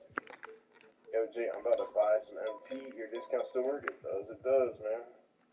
Yeah, I'll filter. Yeah, I'm gonna get on it. I've been waiting for Invincible Spicy Pete for 3 years. One day they'll have to show him love because he hasn't gotten many good cards since 20. Yeah.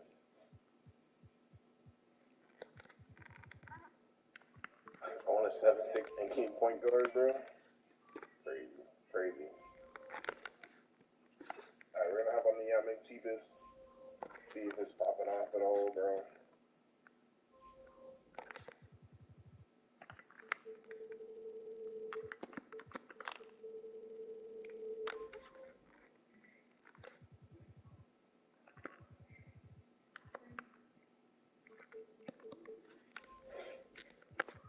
Nice, too speedy. We need endgame PG. No, I just meant Wilt for 100K. Tough P4 God, man. About to start playing some new games. Yeah, then I gotta start working on my other channel, bro. Now that the game is drying up. I'm gonna get more MT, and what code do I have to put in? Type code Grinds, GRINDZ. When you get to that second page where you enter the player information and stuff, in the top right corner is a box that says coupon code or promo code or something. Type GRINDZ and click apply. Patrick Ewing is so disrespected in 2K. He never had a good car, which makes me disappointed because my dad is a huge Ewing fan. Sub Jake. Jay, I started with 500K this morning. I have 0 MT. I opened so many packs. No endgame, but I got 4 Invincible and other Dark Matters as a snipe. I quit 2K until 24. Tough NBA 2K, man. Packs are horrible, man. Sorry to hear that, bro. I will hopefully see you back in 24, my bro. Is Kareem a snipe? Yes, Jack, he is. still goes for almost 200. Better filter, shockingly competitive soaking. What do you mean shock? How's that shockingly? It's the best filter in the game right now. Just a bender for 500, Gavin. That's it.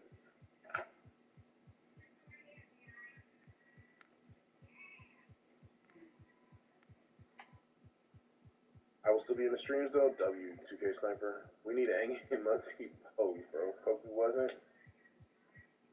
It was comp for me. The Poku filter was, bro.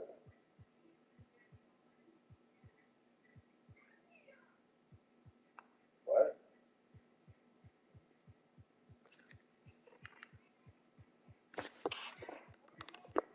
W standing dunk. My hollow Angie will only went for 129.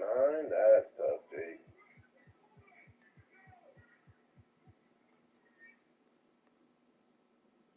I seen him going for I saw him go for over 200K today. I think we get Engin Kawhi. Yeah, we do need a Kawhi. Ben Simmons. Maybe we're not getting them. They're in that. I mean, I don't know.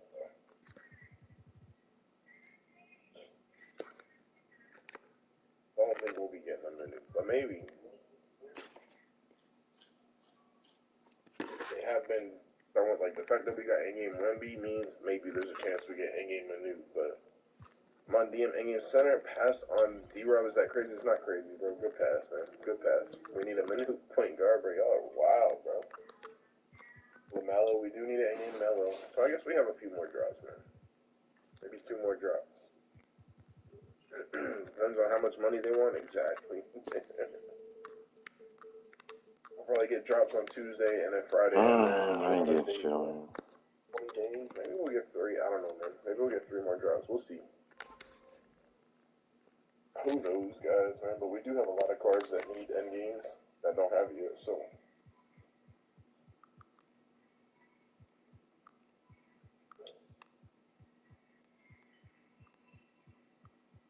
Yo, Caleb with the $1 donut. Thank you so much, bro. The cheapest vendor is 8K. What I put my buyout out? 6,500. I would do 6,500. Appreciate the $1 dono, my bro, man. Let's update this dono goal.